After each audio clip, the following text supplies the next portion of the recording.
Hey, I was trying to get back over here, but I was not sure that was going to work out, but it did. Anyways, hey guys, miss you so much. It's unreal. So glad to be here. So glad you guys are here. I don't know what to even explain or how to describe like I don't know, the past couple weeks. It's been like just a mind screw. I don't know how else to explain that or I guess describe it. Um, it's like it all just kinda it slammed me, and it's a lot. It's a lot, plus just regular life. Just regular, normal, quote, unquote, "normal life," whatever the hell that is. So, hey, Cuff you, and it's good to see you. Sips of coffee, Elizabeth Ware. I know, yay. Shell, 1010, Flo. Hey, what's up, Flo? Good to see you here. And Googie. I always want to say Google. Just me. Just breathe, honey. I know, right? I can't even master that. I swear. I've, anxiety disorder. I don't know. I never was able to just get my breath down, which, it's natural instinct, supposed to be, but it's like, anyways, gotta love that anxiety. It reminds me I'm still alive, but it also makes me think I'm dying. But anyways, I don't, and so like I did the cardinal sin or whatever, and I took a nap before I came on. So it's like I told you, it's like the Men in Black come and they're just like zap, and then I'm like, what was I going to talk about? So I apologize for that. It'll come back. It just, I don't know. It's my new norm, I guess you could say. But anyways, I was watching yeah, so we're just going to chill tonight and just know that I had to like take the pressure off myself because I was putting it on myself, to have something to present or to, you know, share, and there's tons. It was a lot, and it was making me to where I'm like, "Oh my god, I'm not ready to schedule. I'm not ready to go on today," and so I was like, "All right, scale it back." It's nobody putting the pressure on me. It's me putting it on myself. And anyway, so you're here, I'm here. We got the head on the platter. Y'all found that? I was looking for, I want to say Every Day with Jay's live. I always have to go look for hers. You know, Everybody else, it'll just be, it's always readily available, but I always have to go dig. And so I ran across a live stream or something from Philadelphia. I want to say it's Philadelphia. I could be wrong, but that was the thumbnail was head on a platter, and I was like, "What the actual f?" you know? And it was, some kinda magic show or something. I'm like, "Oh lord." Like, magic, right? We're here because of the dark magic, in my opinion. But hey, anyways, what's up? Lil Brands, I don't know what to call you anymore because I don't know how to say it. Lil boop da ba day. I don't know. I sound like a moron. Hey, Nina Canadian. Hey, Divergent. I know, I miss our chats here too. You're in Philadelphia? Well, there you go. There you go. Hey, Carolina. Good to see you again. I see you everywhere, which is good, right? Listen, y'all are my people. Um, but it's good to have you here in my chat, I guess. I don't know. And Dr. Vonda. I know, right? So I ran across I hope I'm saying it right, Dr. Vanda's channel. And I was like, "Oh, Dr. Vonda, she started a YouTube channel, or she has a YouTube channel." I was like, "Cool." I subscribed, a long time ago, but I didn't quite put it together. And I was like, "Wait, that's not the same Dr. Vonda or not Vana, I don't know." And then it was cool that I was there last night. I don't yeah, I didn't because I was trying to get everything ready for today, so I didn't participate in chat, but I was there the whole time. Well, all but 19 minutes. And but I saw Dr. Vonda, and Jot Talk. So I was like, 3 doctors walk into a YouTube live. Oh, wait, I think I actually said that, and then I bowed out, huh? I don't remember. I've slept since then. So what all have y'all learned since? I know one of the pressing, I guess, it was like, what am I trying to say? Overwhelming feelings or the sense I kept and I keep feeling it, okay, is this like I'm scared, not scared. Come on, Kresha, get your words together. I am I feel like this people are losing interest in John and Lauren and their, shenanigans, if you will. And that's kind of that's so depressing to me. It's just it makes me wanna cry because it's like there's so much here, but it is so complex and just messy and chaotic because I believe that's how she thrives. People like that thrive, in my opinion, through chaos, and they depend on that, to cover themselves, to continue, That's like part of the what I'm gonna say is victimization of it, It's like part of the con. I don't know. And so it's a little worrisome to me.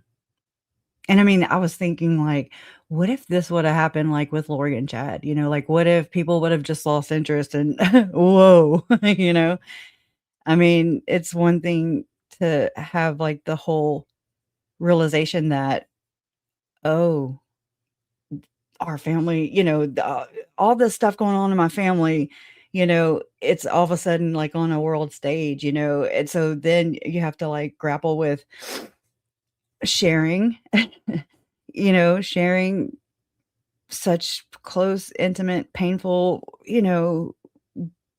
nightmares, just the complexity of it, of the murders and everything, within your own family, and then having to share that with the world. But, there's a blessing and a curse or, a silver lining in it, which is that, you don't have to carry it alone. You don't have to carry it by yourself. I've often pictured, like, what would it look like if this had not gone to a public interest, I guess you could say, and, would it just be me and mom with the FOIA docs going, "What? What? Wait, what do you do? What? Who did what?" You know? It takes a community, it takes a village to just go through these things and to understand as best as you can, I mean, we're never gonna understand it all. I'm a realist, I understand that.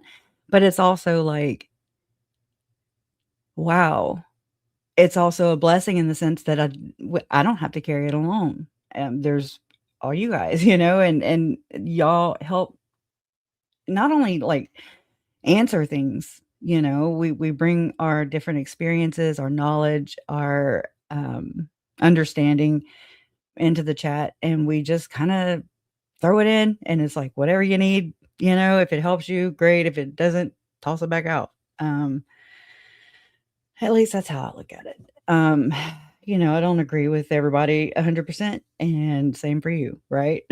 Right. We would be weird if we did. I would be concerned because that's not normal, people I always thought, like, if there was, like, a couple or something and they never did argue, I'm like, "What's wrong with y'all? What's really going on here?"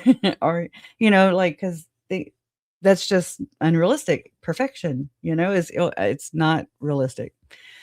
And I like to be realistic about things, and I never realized how much or how much I value this because I'd rather and it sucks. It's again, a double-edged sword, the more you learn and the more knowledgeable you get on, I guess, or I have, the way I've come to understand, and I'm still a baby in this, I'm brand new compared to people who have been digging into this kind of stuff for decades or longer, who've been labeled conspiracy theorists, who have been labeled as crazy. High five, like I'm giving you a virtual hug right now because oh my god, it's it's a blessing and a curse. It's very isolating to learn the way of the world, I guess, the way it works, and then to, when you do talk about, like, if when we talk about it here, when we talk about it anywhere, there's always somebody that's like, "Oh my god." And you're just like, "Oh, what the fuck are we doing now? What are we doing? Are you a hidden gem? Are you a hidden gem?" You seem lost, you know? Anyways, and, yeah, so I went through a whole, and I still go through this because I'm human, but I go through and I'm like, "Oh my god, is it worth all this? Is it worth all this?" It's isolating, it shatters your worldview. I don't get excited about a lot of things, I really don't put a lot of stock into people or things, because it's like giving them power, like, I don't know, and I'm sure it's something jacked with me since all this stuff happened with my family, and especially those kids, Tylee and JJ, like, oh, yeah, I can't even talk about it because I don't know, just some days it's overwhelming because it didn't have to be this way. It never has to be that way or this way. Like, their realities should have never been, like that, the way they exited this world should have never happened the way that they did. And it's just gruesome, it's unfair and it's wrong. It's so wrong. I mean, and I say that mainly for the kids because they're kids. They're dependent upon their parents, their mother, especially, in my opinion. And, I can't imagine the betrayal that comes with that or came with that, or, just thinking about it is a mind warp, you know? Thank you, Penny. Thank you. I'm sorry, I'm sitting here just kinda shooting the breeze. My best friends used to pick on me. There was a segment in, um, Saturday Night Live a long time ago, like, when I was a teenager, and we'd just be outside looking up at the stars or whatever, and I'd be like, "I wonder if," and I'd go into whatever, and they'd be like, "Deep Thoughts by Cresha Trahan," and I'm like, "Okay. I get it now," Yeah, I get it. But yeah, thank you, Penny Farthing, so much for the 5 gifted difficult research memberships. I'm trying to get better at this. And Swanee, thank you. I'm not crazy, are you sure? Community and Village are here for you. Missed you, was glad to see you on the other streams. I know, same, I love seeing you guys in other places digging. I love it, you know? I don't feel alone. I feel like, "Okay, I'm not crazy. I'm not crazy," you know? Um, because really when you sit back with all this stuff and just kind of, reflect, right? I do a lot of that. It's like, I'm not crazy. I'm not crazy. I know what I read. I know where I read it. I know I've read it, or heard it or learned about this more than 15 times, like, it's not just me. It's not I'm not crazy.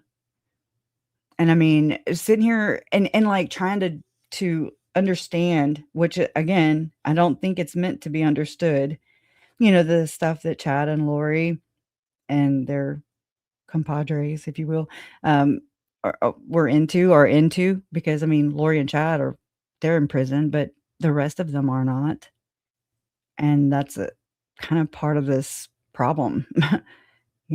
We've got people who get off on these things literally, also, who are never held accountable, and they think that, like Melanie Gibb, for example, and she's just, like, preaching to all her whomever will listen to her basically, and just saying how my family became her lesson, like she was supposed to learn from this. And I'm like, I don't think so. Like, that's not, I don't think that is very, just shut up, like shut the hell up. Don't go boasting when I believe you deserve to be in prison, with your with your friend, your Velcro friend, you know? And I think that's a lot of what's wrong. It's just so inverted. That's the best word I've ever found for this stuff. Inversion. That's what it is. Thank you, Dr. Vonda. Thank you. I can go to start here. Thank you. I'll put them on the screen now. So sorry, guys. Thank you for the 10 difficult research memberships. And, what did you change your name? I don't remember it being something that I couldn't pronounce. Is it Callie? I'm sorry. Thank you for becoming a member. Just correct. You look like my daughter. I swear. That's what I always, your picture always reminds me of my daughter, Ashlyn. So I'm biased and I believe you're beautiful. But then there's Swanee right there. Thank you so much. And then Penny Farthing. Thank you again for the 5 difficult research memberships. Appreciate that. Oh, I didn't see these. I'm sorry. CRPS Warrior 74. I saw you actually on Hella stream just now. And Lisa Smith too. Thank you. Thank you. Thank you. Thank you so much. So yeah, I've been like trying to, of course I'm always trying to find something. I'm like, hold on, I've got that. I've got receipts for that. So ever since the Anon stuff with Hella and Dolly, they presented different aspects of Lauren Matthias in her social media interactions, if you will, whether she's being anonymous person starting shit in a true crime underground, or if she's invoking the names of my parents or other victims of hers, like she's claimed, to validate and give herself credibility to be like, oh, look at me, I'm shiny and I'm trusted and I know everything. And so I'm the know all be all on this case and every other case. And yeah, you heard it here first. Okay. Well, anyway, so I knew that I had interacted with that. There was this post on True Crime Underground. And again, I was in, I don't know if I was involved in every one of the Facebook groups because I didn't know, I don't know how to find that out even, but I was involved in everything I could be involved in and poking my nose, being, that the aunt that I believe that my nephew deserved, and the cousin that I believe that Tylee deserved, and the niece that I hope was and still am to my uncle, I mean, because that's something I promised them, was that I would not stop until everyone with my family's blood on their hands was held accountable. And then I was like, okay, that's not really realistic, And I had to kind of scale that back a little because I don't think that's attainable. I can't possibly hold people accountable in a court of law, So I scaled that back to exposure. And so that's my job, is I promised that I would not stop until everyone with my family's blood on their hands was exposed. Okay. Still big shoes to fill. But I have God. So there's that. And I'll stop whenever my gut tells me to. Whenever, my instinct, my what do you call it? Is it instinct? My internal whatever says, okay, your work here is done. And then I'll be like, okay. Anyways, Yeah, it is Callie. I hope is it Kaylee or Callie? And I should go look back. Hey, everybody just coming in or who came in that I didn't get to acknowledge. Leah, Dee Bell, or Dee La Bell, my bad. And Kane's Nana, T Chili.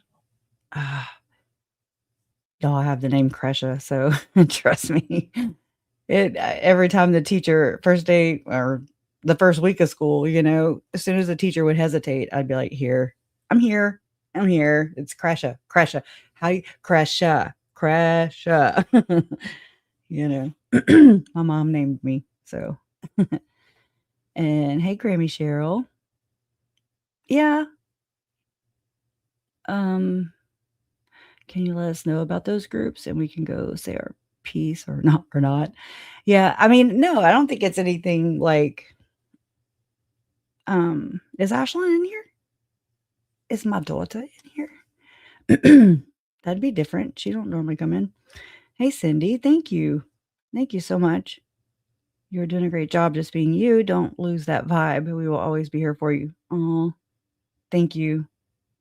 And same, you know? I don't wanna be anybody else. Lord, it's hard and it's enough keeping up with myself. Right? Oh, man, thank you again. I appreciate you. Yeah, I will never either. And look, I had just given Lauren the benefit of the doubt again. Like, because back in 2021, I experienced Lauren way different than it appeared like how, Colby would experience Lauren and John, how my mom and Larry experienced Lauren and John. That's not the Lauren and I can't say John because he never like effed with me like like Lauren did. She was the one being the busy bee, buzzing around and just I would say whisper campaigns, in my opinion. That's what it felt like now when I look back, I'm like, yeah, that's what that was kinda it feels like because it was never direct. It was never like confrontational, just like Lori. She hates confrontation is what she said. And I'm like, really? Are you sure that's accurate? Or you're just okay with picking on innocent children and, that trust you and like unsuspecting spouses. Is that who you confront? Like what's your definition of non-confrontational, please? Or a people pleaser? I'm like, mm-mm. I hate confrontation too. I mean, I don't think that's something normal people really well, maybe lawyers like it, I don't know. But, I don't know, I can only speak for myself, and I've never really cared for that. Or just, like, to go like, I actually look, I'm being honest, I'm just being straight, I've said it before. I actually spent 13 days in jail because I did not answer or whatever to, 2, 3 I had 3 contempt of courts.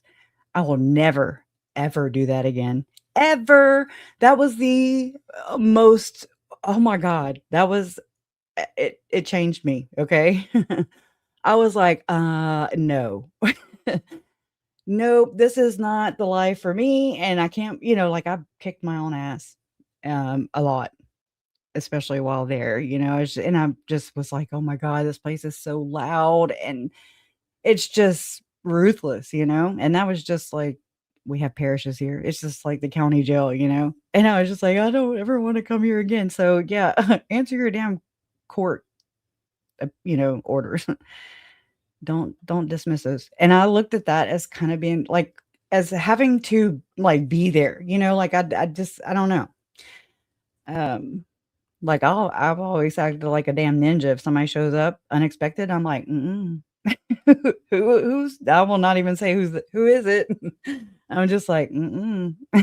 Like a damn ninja with laser lines drawn across, as a grid on the floor. I know. Anyways, you forgot to pay a ticket? Oh, no, and they came, got me I left as soon as I got there, but it is very humiliating. It's so humiliating, and it's so it strips you of normalcy, whatever that is. It wakes you up. It woke me up. And I mean, this was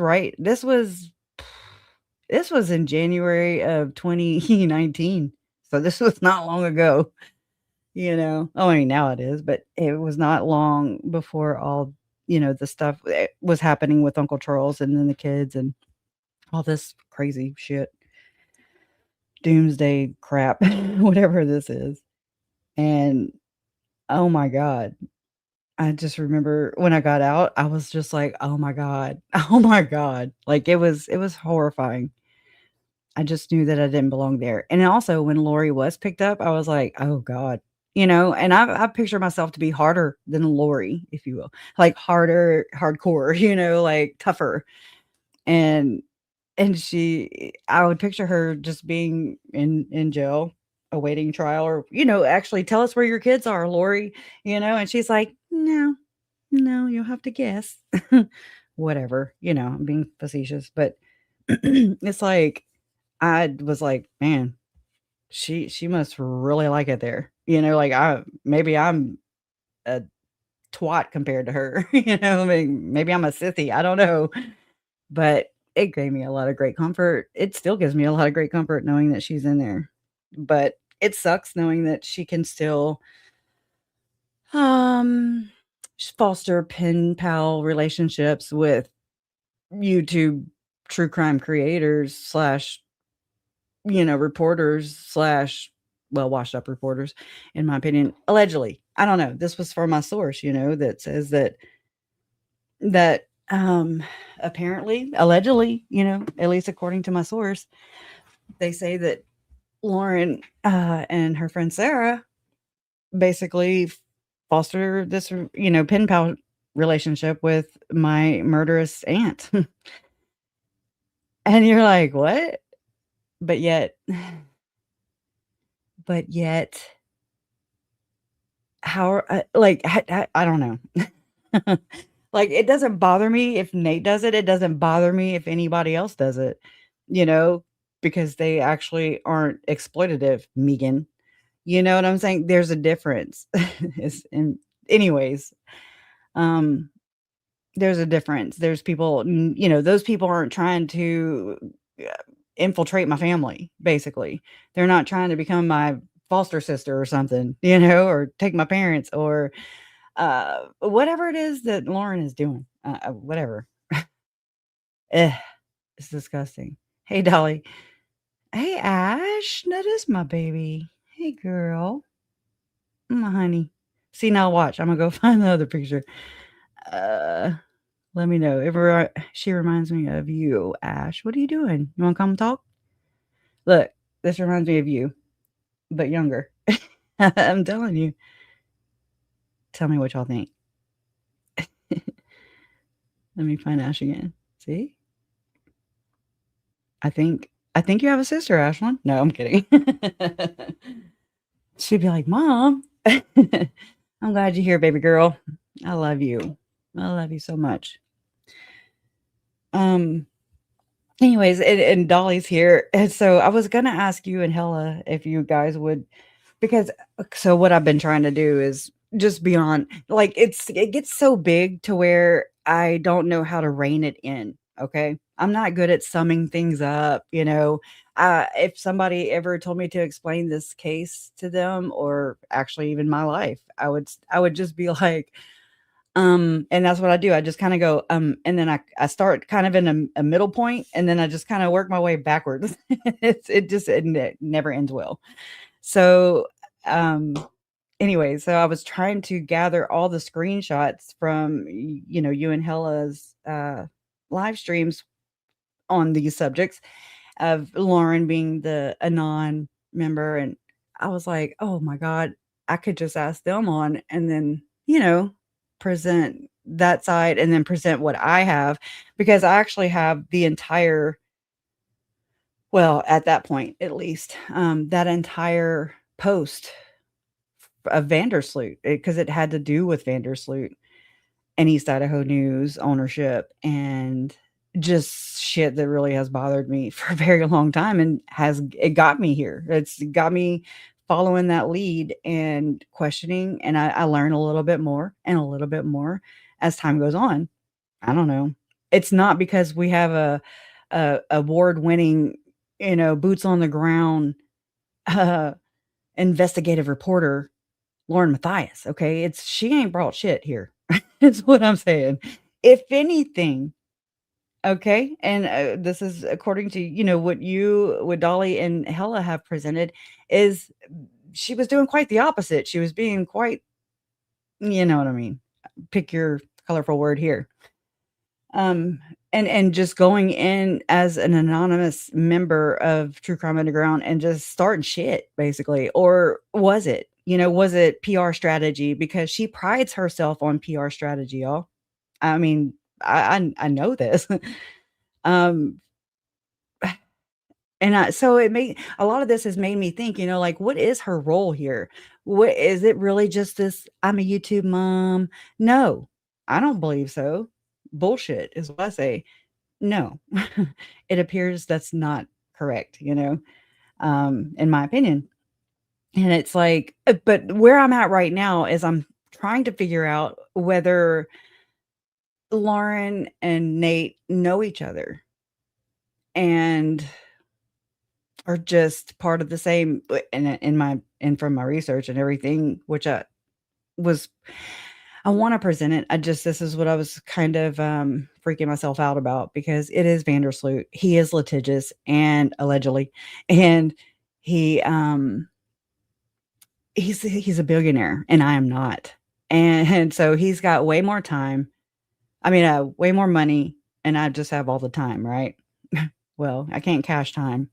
So he wins, So I've been really overwhelmed by kind of this part is like, okay, this is heavy shit.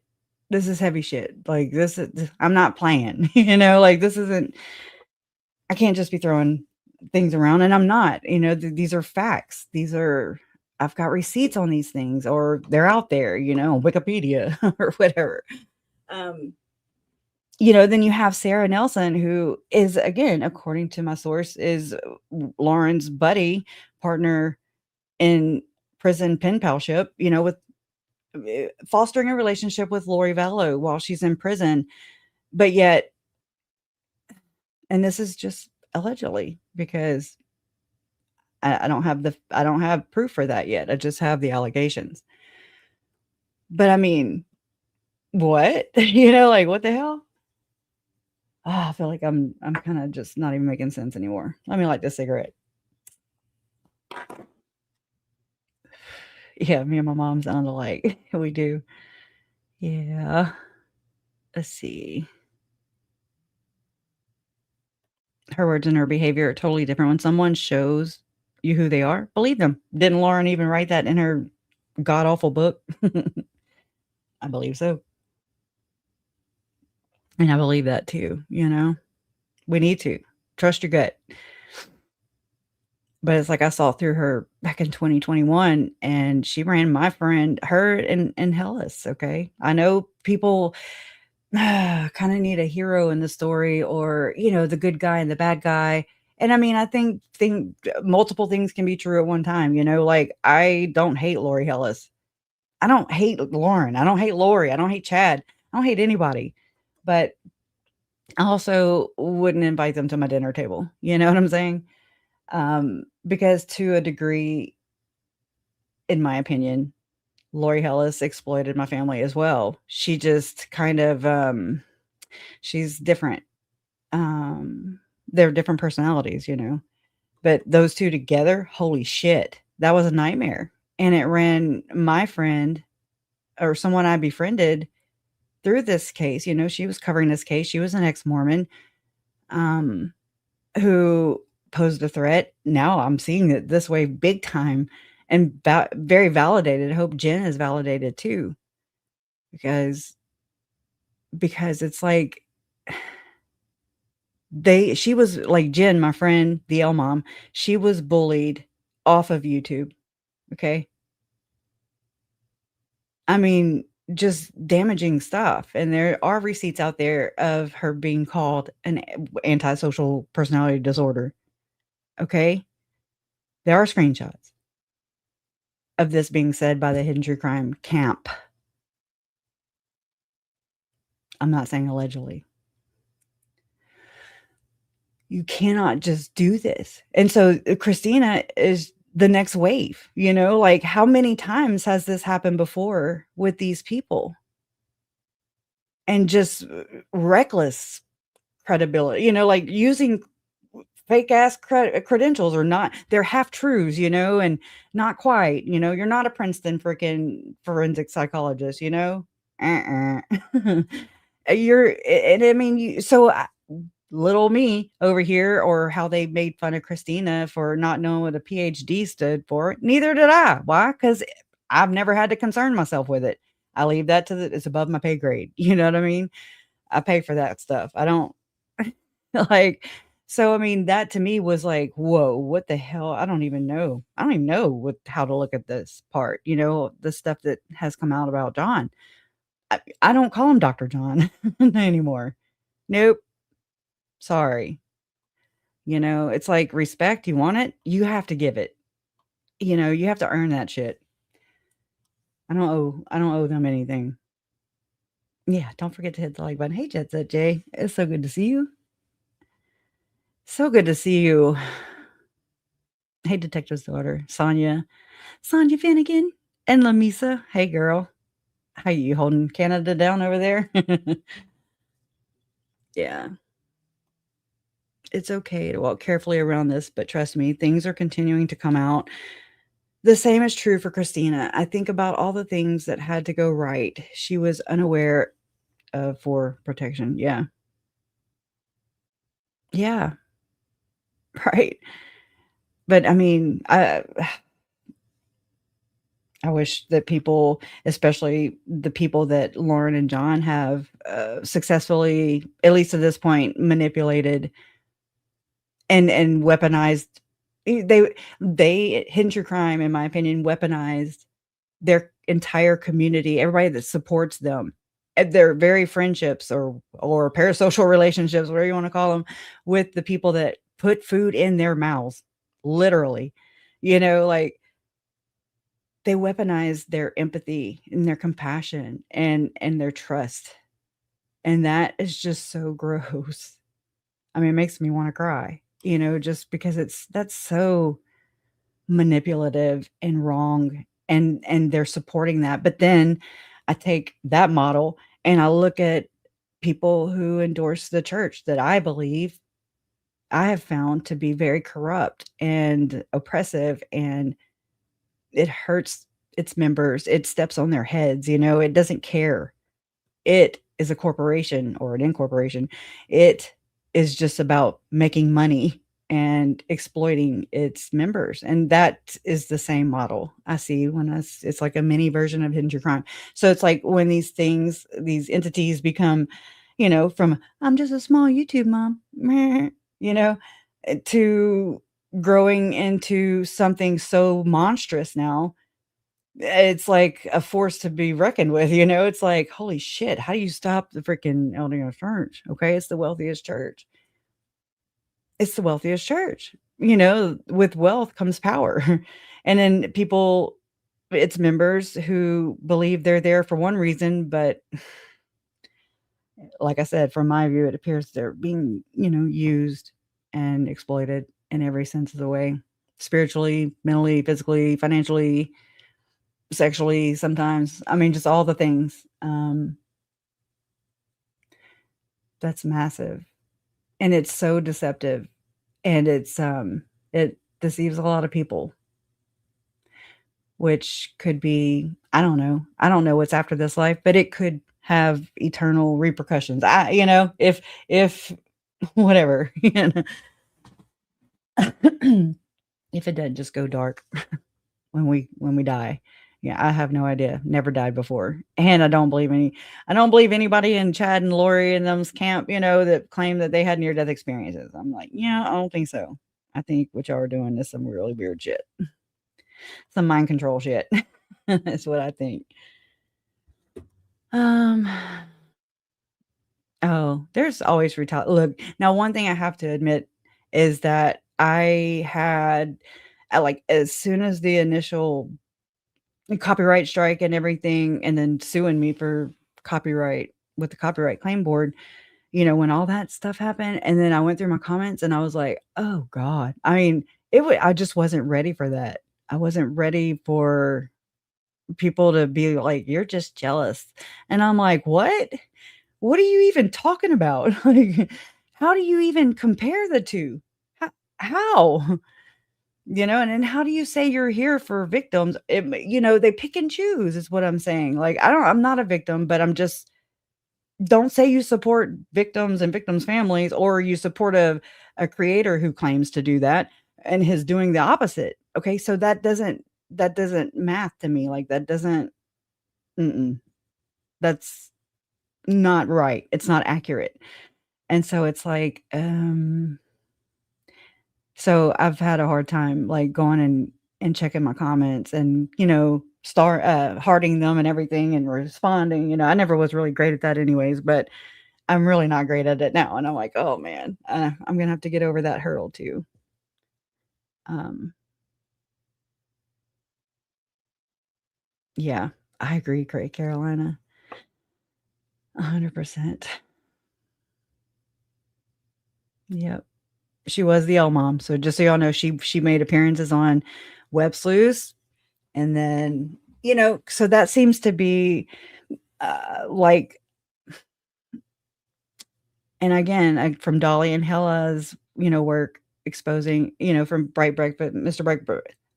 Bright Breakfast, just everybody just kind of as a community, um, sharing and speaking out where they can, where there's safety, where, you're not gonna get total retaliation because this is how they work.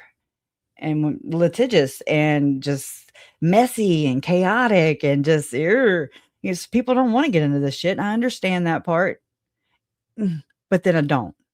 As far as, like, YouTube creators and other people in the business, if you will, like, come on, y'all have a responsibility. Y'all have a responsibility to not allow this kinda shit happen, or to allow people like this gain so much power that you're scared into even saying shit. It's not girl, it's not drama. I mean, it's dramatic and it's drama filled. So is Lori and Chad, but here we are. They're behind bars. So where does this go? When does this turn from drama or mean girl shit or whatever they want to label it to abuse and criminal? When what's the line? Especially on these YouTube streets. I love it, Carolina. Mhm. Yeah, Matthias LLC were the only ones who got rid of Jen. Yeah. Jen, Jen, Jen, Jen. I miss saying that too.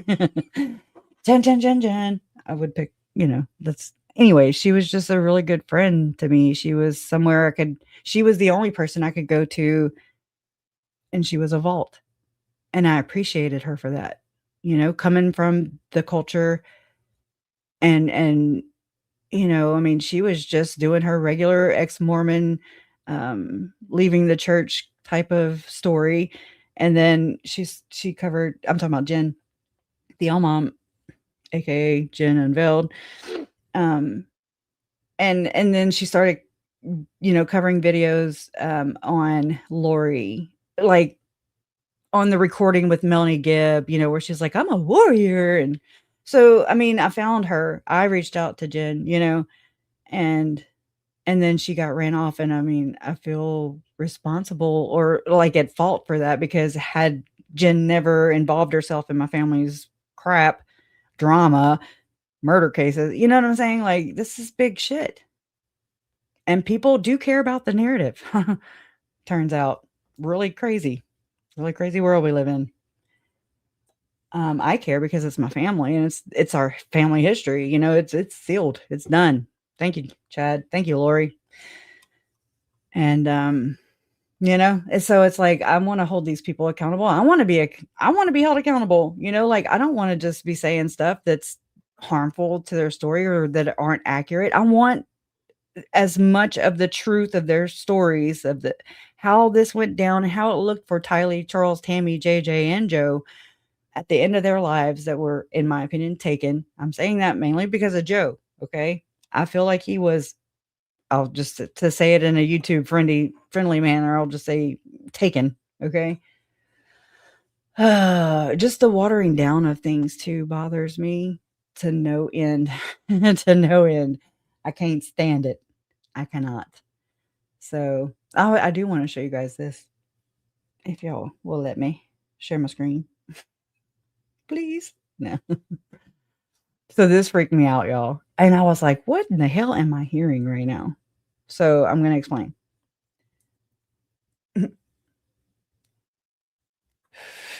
So, I was on Dr. Vanna's channel the other night, and I'm like, "Oh, yeah." And so I was because I because Lauren is very copyright happy, okay? With me at least, you know, I don't know what her motive is. I don't know if it's to silence me and my anybody that, you know, speaks out against her or if it was for possession. Does she look at my family like we're her slaves, like we're her little story, her little origin story, you know, like Tim Ballard's Gardy Marty story or yeah, anyways, because this is how she and John afford the lifestyle that they have. Okay. And it's like, at what cost? Well, anyway, so I was going through the transcript. Okay. You know, you can open it, copy it, paste it 9 hours. Holy shit, you know? And I mean, I'm still finding things, but it said pregnant. And I'm like, pregnant? What? Who the frick is pregnant? You know, I don't remember anybody saying pregnant. Nothing about that. And uh let's see. I'm looking down here and I'm seeing all the Frank VanderSloot stuff. Let's see. Oh, Frank the Tank, huh?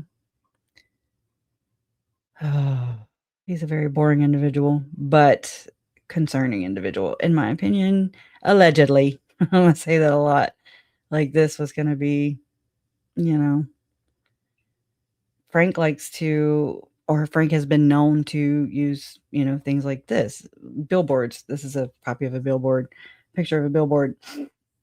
Should public television promote the homosexual lifestyle to your children? Yes. Think, I don't know what the hell that says right now. But, and so he goes and he uses, his money to influence his community, in my opinion. And he's also like the biggest,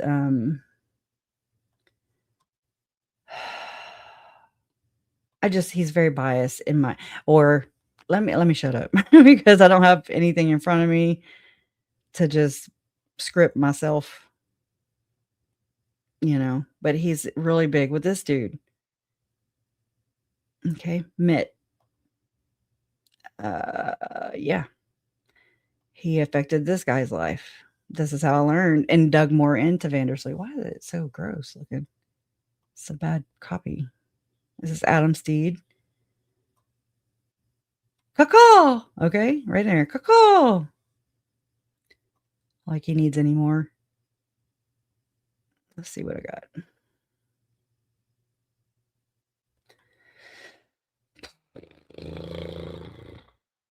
Mm, I'm gonna show y'all about the pregnant thing in just a minute. I'm just looking for. Oh well, you know what? Hey, I'm not really thinking. Let me go back. Just know nobody's pregnant, allegedly. At least not because of this. It was I'm gonna have to go find the damn video. Hold on.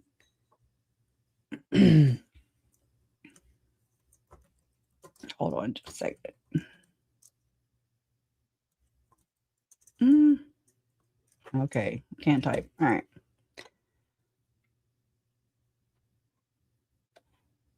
Okay, it should be one of the first hits. Let's see. Okay. Hold on. Let me go get the accurate time stamp so I can just play fair use. Fair use, okay? All right, 5:22:38.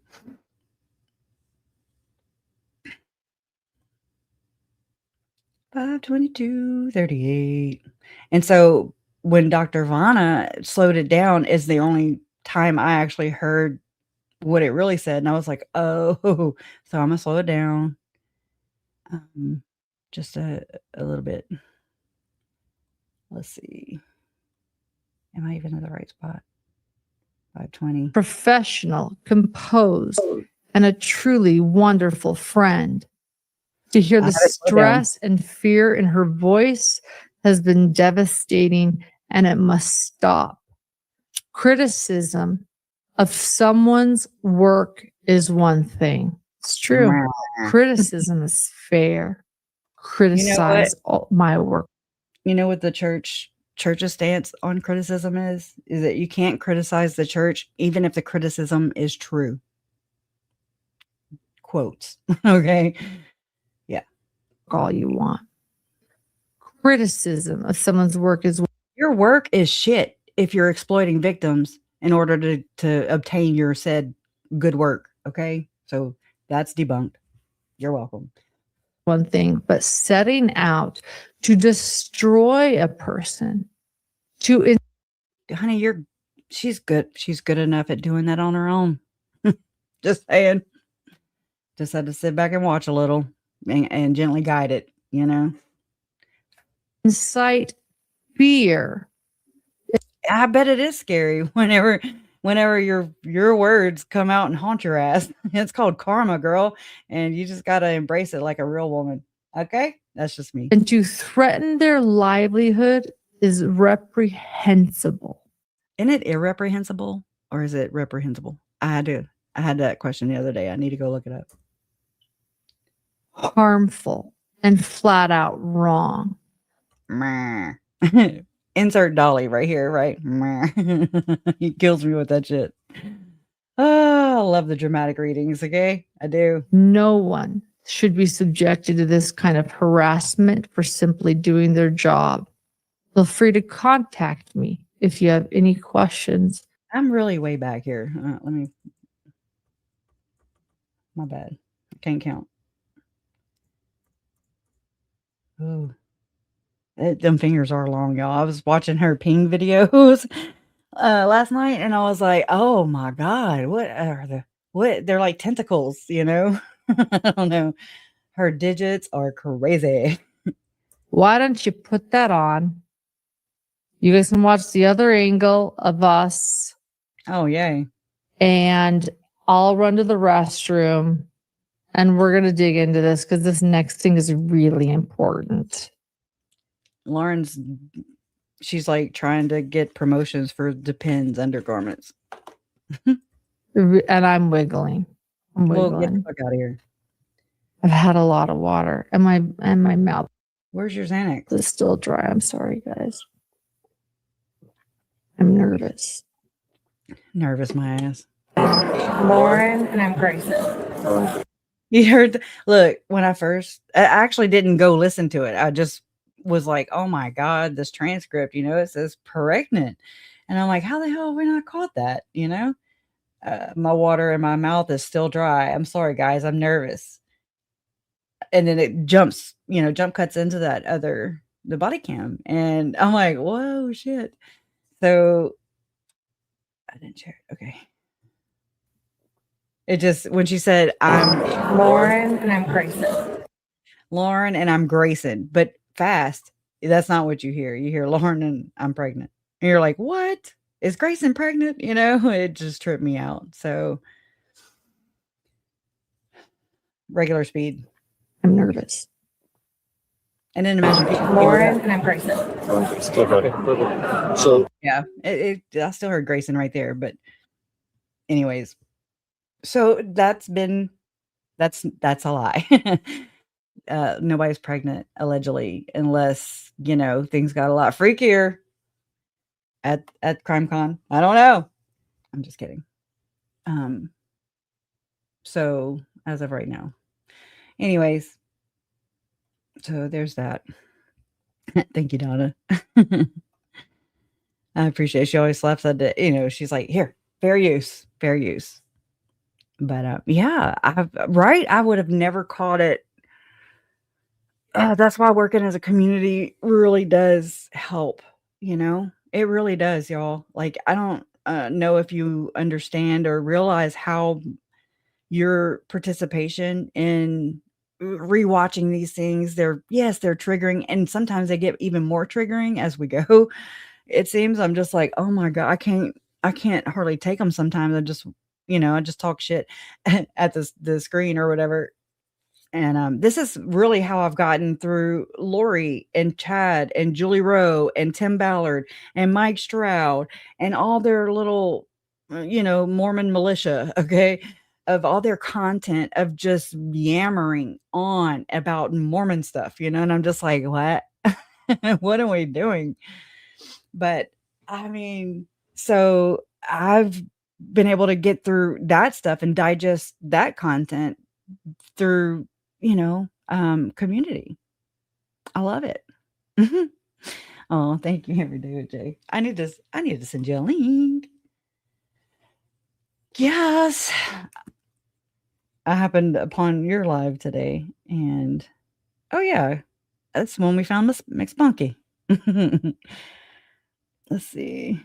Yeah, I'm sorry. I get where I can't think about doing two things at one time. So hold on just 1 second. Go here.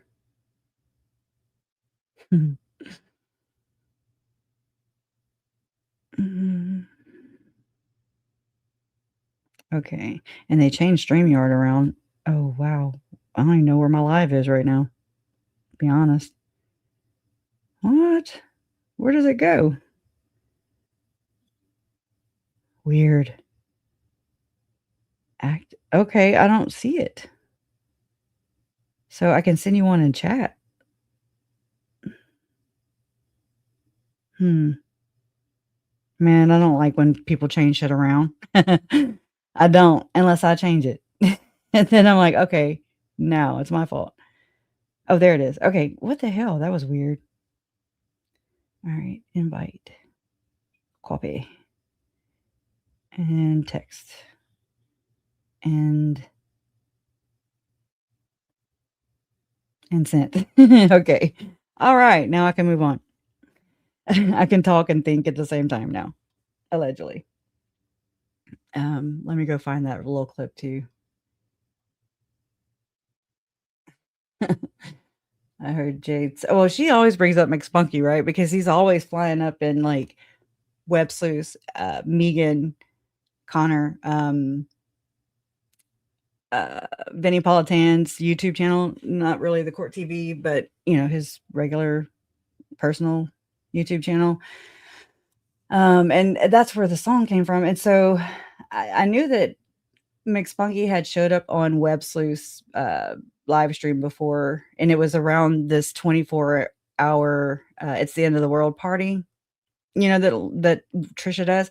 And y'all know how we've learned how Lauren made a tribute, basically, or made a big deal about these 144 roses at the kids' memorials, right? To her hidden gems. Which I had never watched her video because I was actually there and steering clear of her the best I could. She actually came up to me, by the way. This is what she does, and this is what made me think about what was said, in a text message by Lauren, rolling her eyes 3 times at me.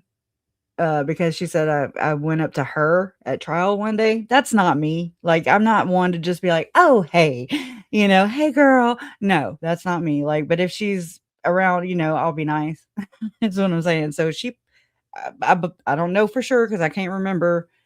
Another way these exploiters get to prey and manipulate is through counting on the fact that, we have trauma brain. And we can't put it all together because we're dealing with all these other complexities, that she calls content. So that's what I'm saying.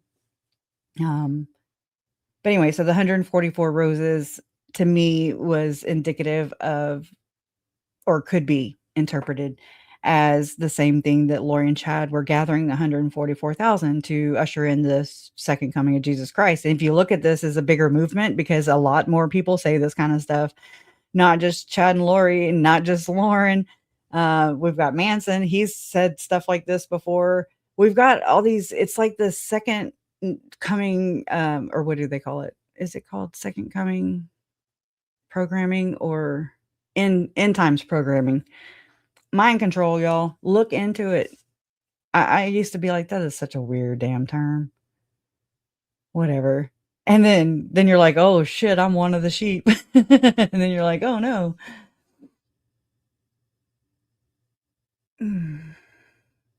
What I'll do is I'll just play Every Day with Jay, where she says it. Hold on. Gotta do some recon. Yeah. But I sent you the link, Jay, if you feel like coming on. I understand. If you don't, and I'll understand if you do. You're more than welcome. I love chatting with you. Let's see. Some McSpunky. He's just a big baller, basically. Oh, shit. Well, not coming up. Let's see. SPUNK. There it is.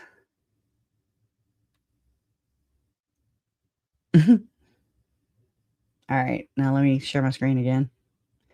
Oh, my gosh.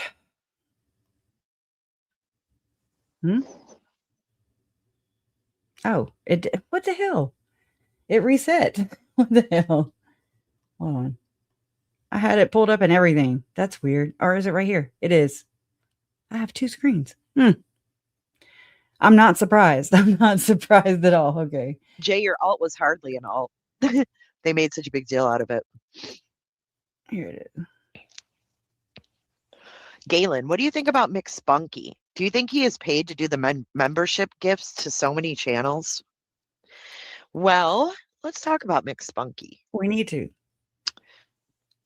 McSpunky, I don't know. He talks pretty sexual in all the chats he goes in. He does. Callie, that was your reminder. Puff, puff, pass.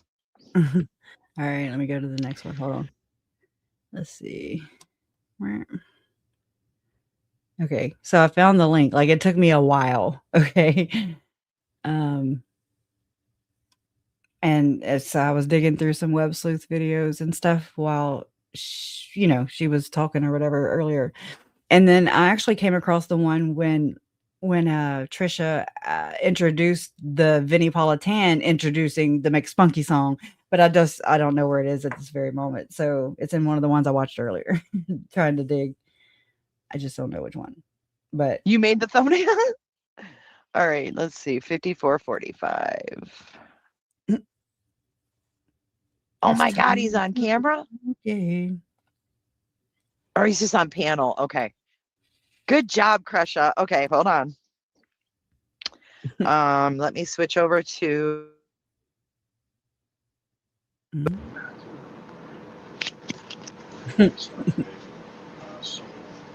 hold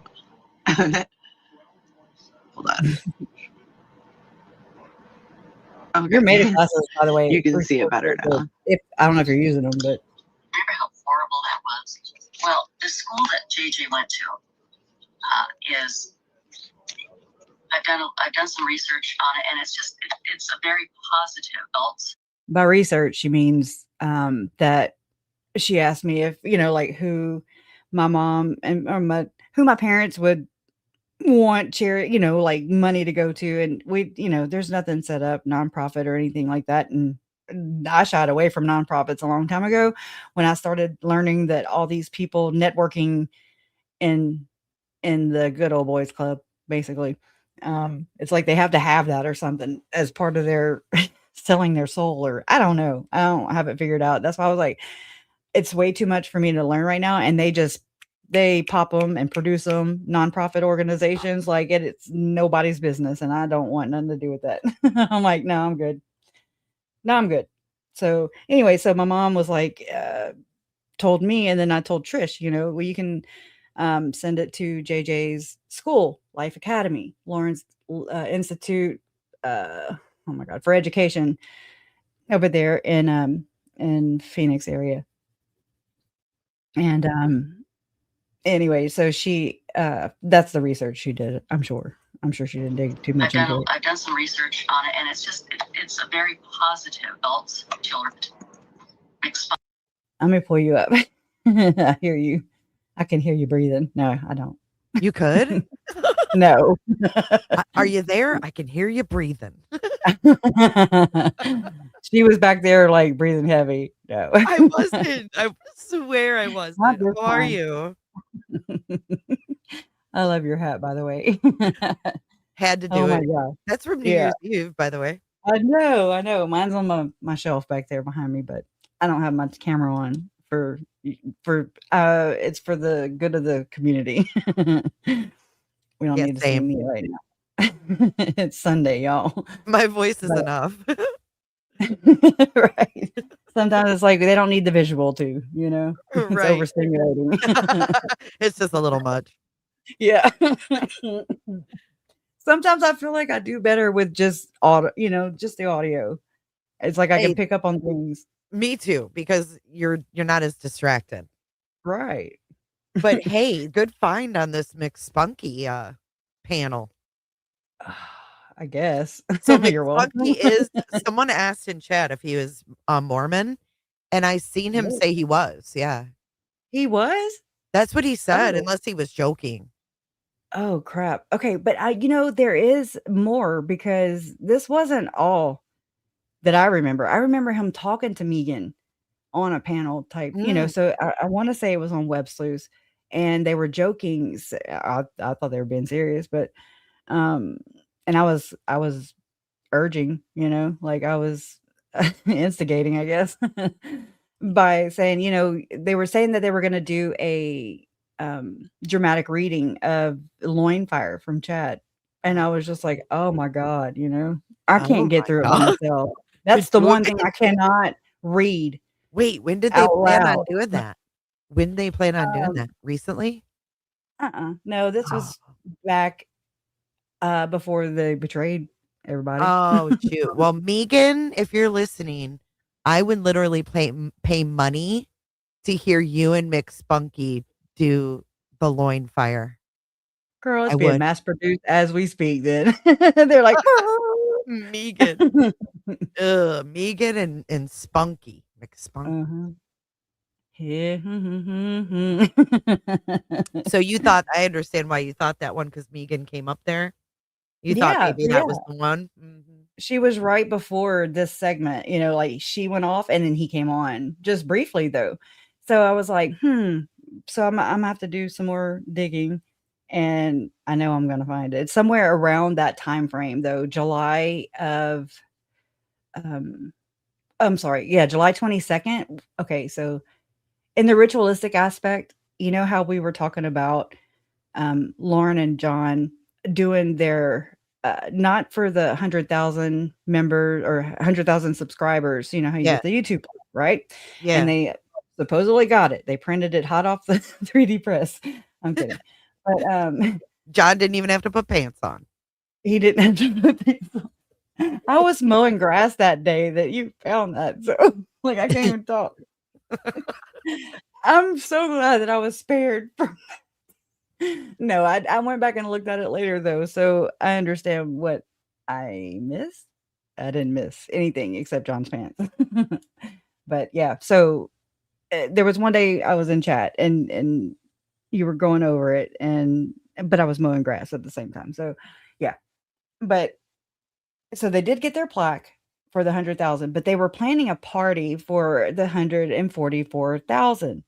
Which I mean, I had saw Linda with It's a Crime do that, and I was just like, okay. I like to like make light of it every chance I get. And then I'm like, oh my God, am I part of the problem? Am I part of the ritual? Like what am I doing? What am I contributing? Anyways, but like here we have Trisha doing, these live streams. Let's see where I don't even know where I was. Let me pull it back up so I can show you what I'm talking about. Angela says you were saved by the lawn mowing. Yes. Thank you, mower. I miss that damn thing. Grass has not been growing in the wintertime. Hell no, not in this. Mm-mm. Yeah. So right here, I actually made, as a joke, I made the thumbnails and I was just, I sent them to her. She used them. Anyways, that's Chad with the, it's making fun of Chad with the Mhm. raccoon, blah, blah, blah. But it's so much darker than that. It really is. And they Yeah. love symbolism. And I mean, that's how the occult works. Okay. And so for Trisha, okay, so if John and Lauren were planning a party, at some Vegas, whatever, venue, for the 144,000 subscribers, which I don't think they ever went through with it. She was Mm-mm. probably like, "Yeah, I don't I wanna heard spend they money on didn't. my subscribers. Please." I heard they So, didn't go through with it, but yeah. yeah, I wonder if he would've went. I feel like he wouldn't have, like, got out the house or something. Right. He does seem agoraphobic-ish. He does. And I Yeah. wonder if that's not, the medical Mhm. thing they were talking Me about with too. court or whatever. I mean, I think it's, plausible, Mhm. possible. For sure.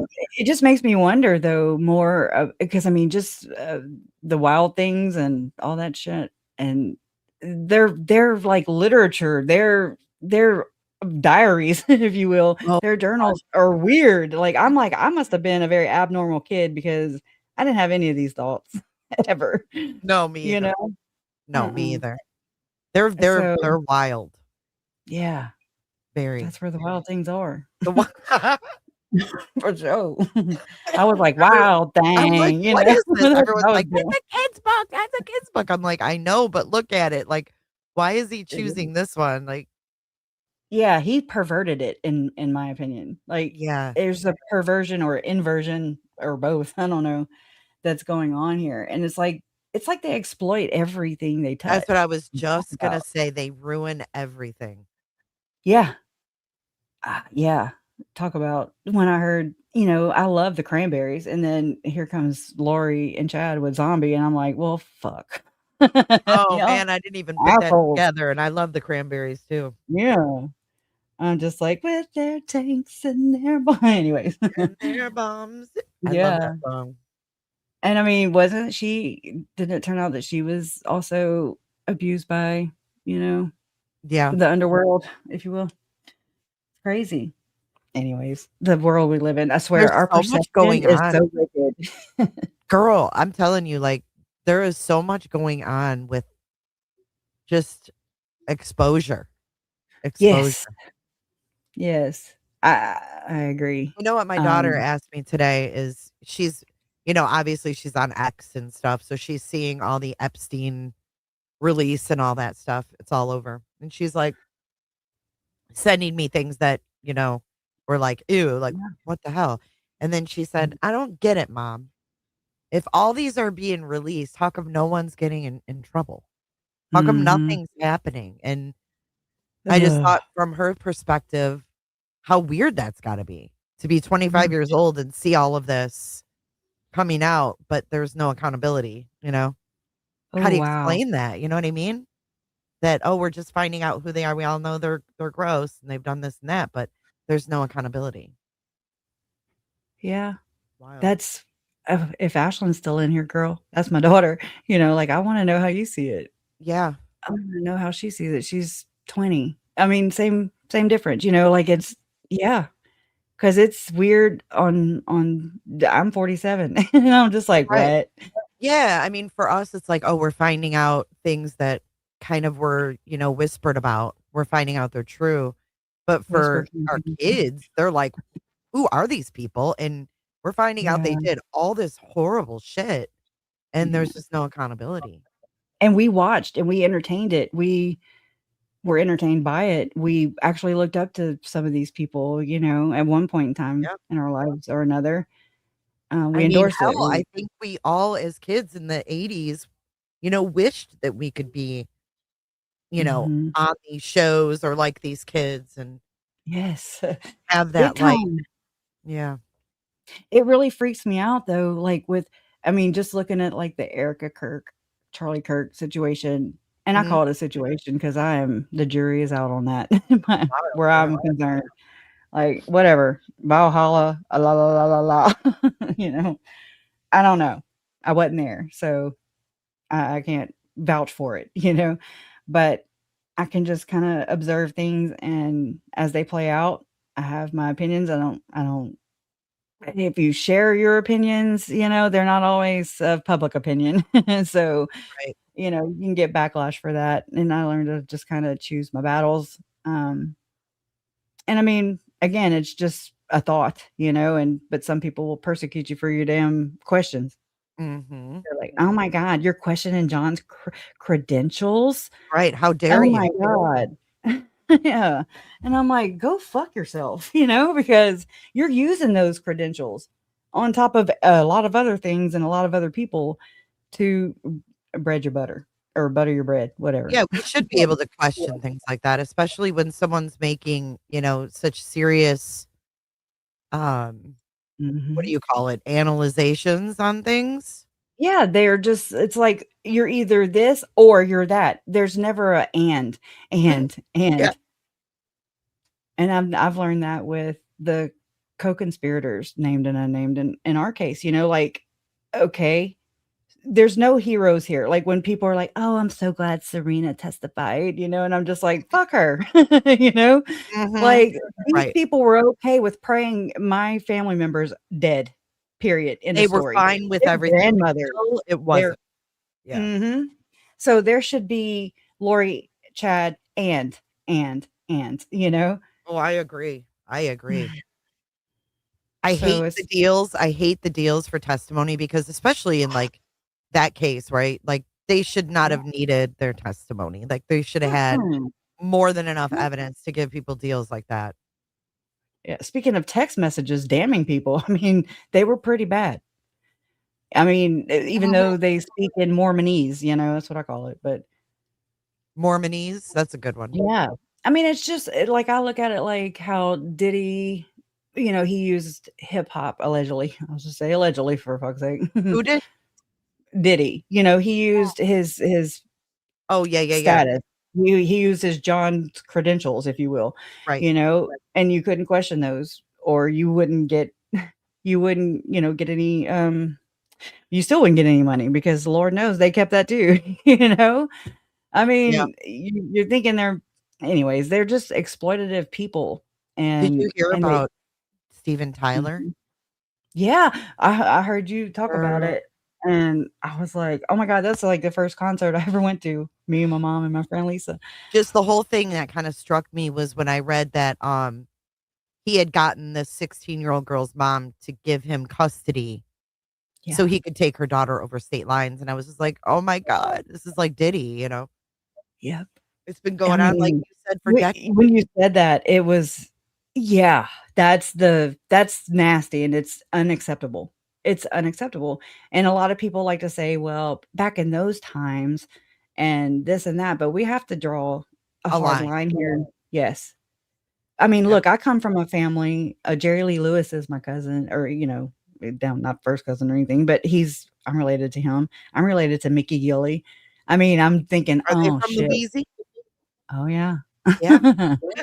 Oh, yeah, and I mean, Jerry Lee Lewis married his cousin, so Yeah. I wonder if Ew. she's my cousin. I wonder. I mean, just you know what I'm saying? So, like, these things are generational, and, we just need to understand, yes, they were different times, but they still it's like the delusion or whatever is just, like, accepted, the crime, the the acts, or Mhm.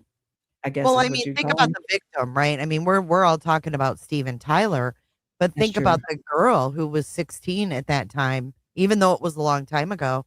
I'm sure it's affected her whole life, Yeah. you know? It did. And Yeah, in fact, that's why wouldn't didn't she say that it affected her that he wrote about it or something? yeah, he even wrote about it in his book and admitted that that happened, and And that's he's what getting paid pissed her and off. yeah, propped up. Yeah. I can imagine. And so with the church culture, my understanding of the church culture is that uh-oh, hey cousin, Mitzi Blankenship. Well, we probably are. I'm just working backwards because of Lori and Chad. So I'm like, I started with, basically the Mormons, and then I'm working my way backwards, and I'm just like, oh, I don't want to know all that stuff because it gets cognitive dissonance, and you're just like, oh, I just didn't know it was like in my family, or just kind of these practices, or you just pick them up in the culture you live in, and that's just the way everything always was. So that's the way you do, and that's the way you teach, like, Right. but that But doesn't is make it it right. fair? Is it fair though? This is, I guess, the question. Is it fair for Steven Tyler to be held accountable from something he did in 73 that no one talked about then? Should he be held accountable in 2026? I believe, depending on the laws, statutes of limitations, they're pretty good at making sure that doesn't happen, Mhm. or that there's any legal repercussions Just or things because like it was that. done behind the scenes doesn't mean it was okay. Right. Exactly. And so what we allow is what will continue. Mhm. And that's exactly what's going on. Or it's like, okay for this person, but not for this person, And just because that person is famous doesn't make shit difference to me, I'm just like, Right. it's a Oh, tough road to Purple hoe. says that Steven Tyler forced that young girl to have an abortion. Mm. Oh, I man. wonder if that was in the book. Mm. Wow.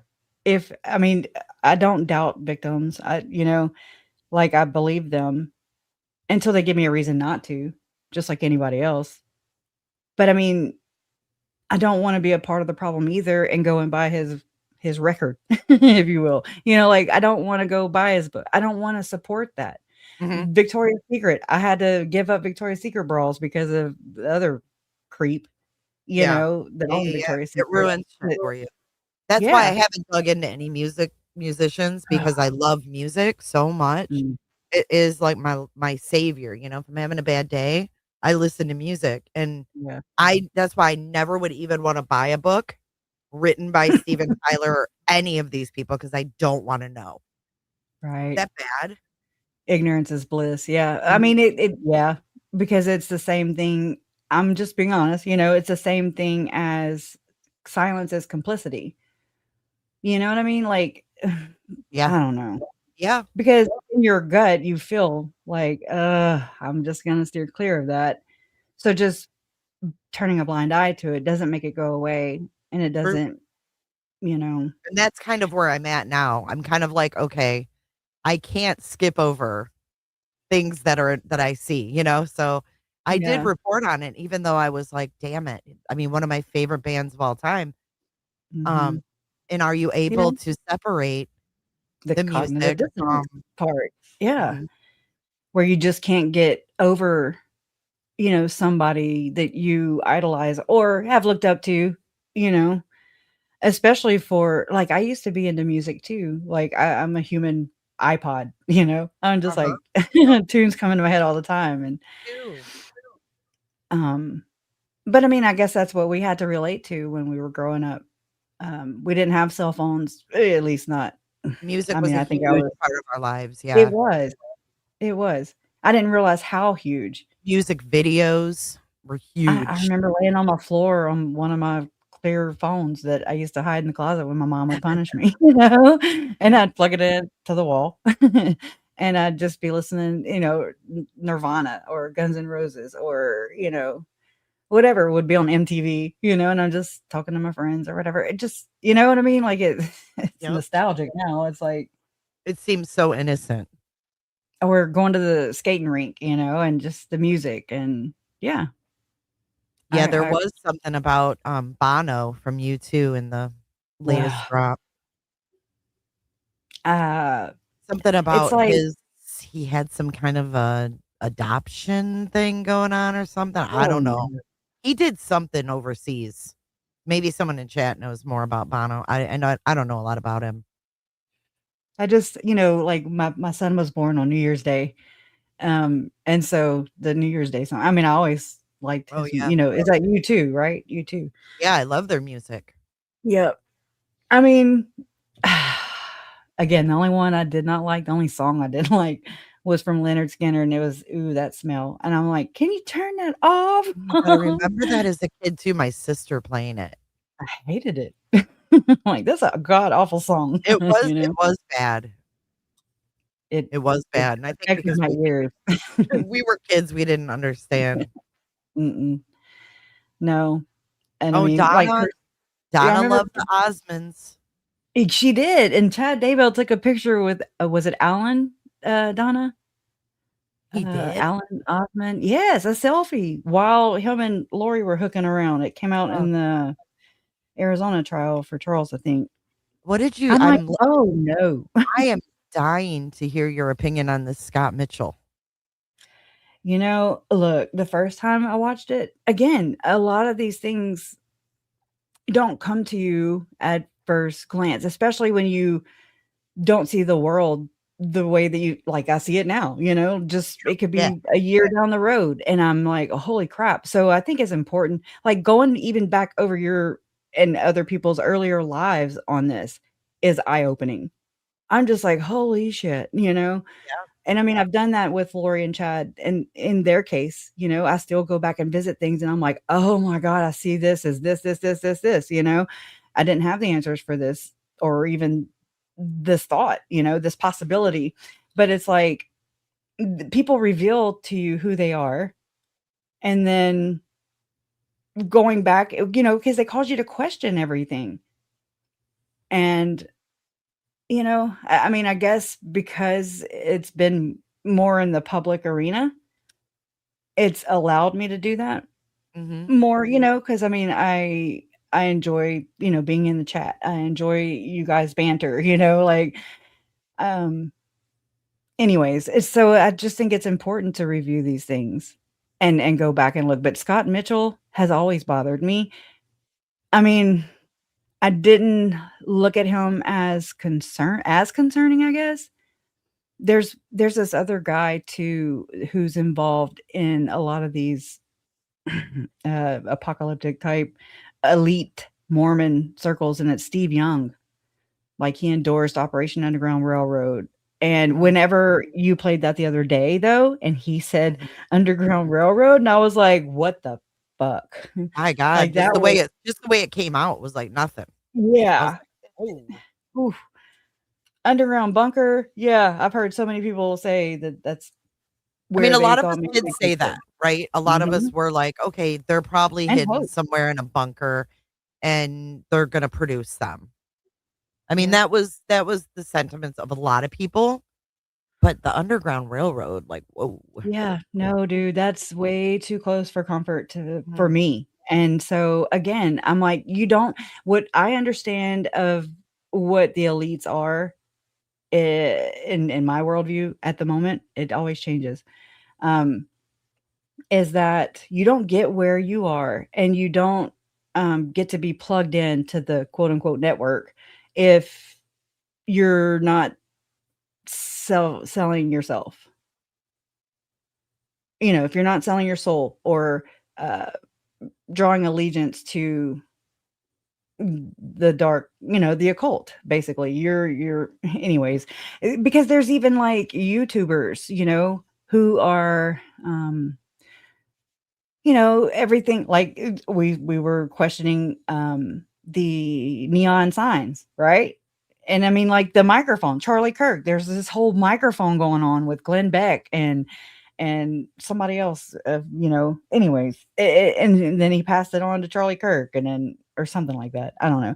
But then so it made me think about Mormon Stories podcast, how they donated all their equipment to Lauren and John, and I'm just like, "Ugh," I don't know. I question things. I question everything. I do too. And I think that's healthy. I really do. I I do think too. I just had this skeptical. conversation with my husband right before I came on here because he was watching something and I always overanalyze everything. I'm Oh, like, me "Don't too. believe everything." And he's Yeah. like, "Can I just watch something without like" Nope.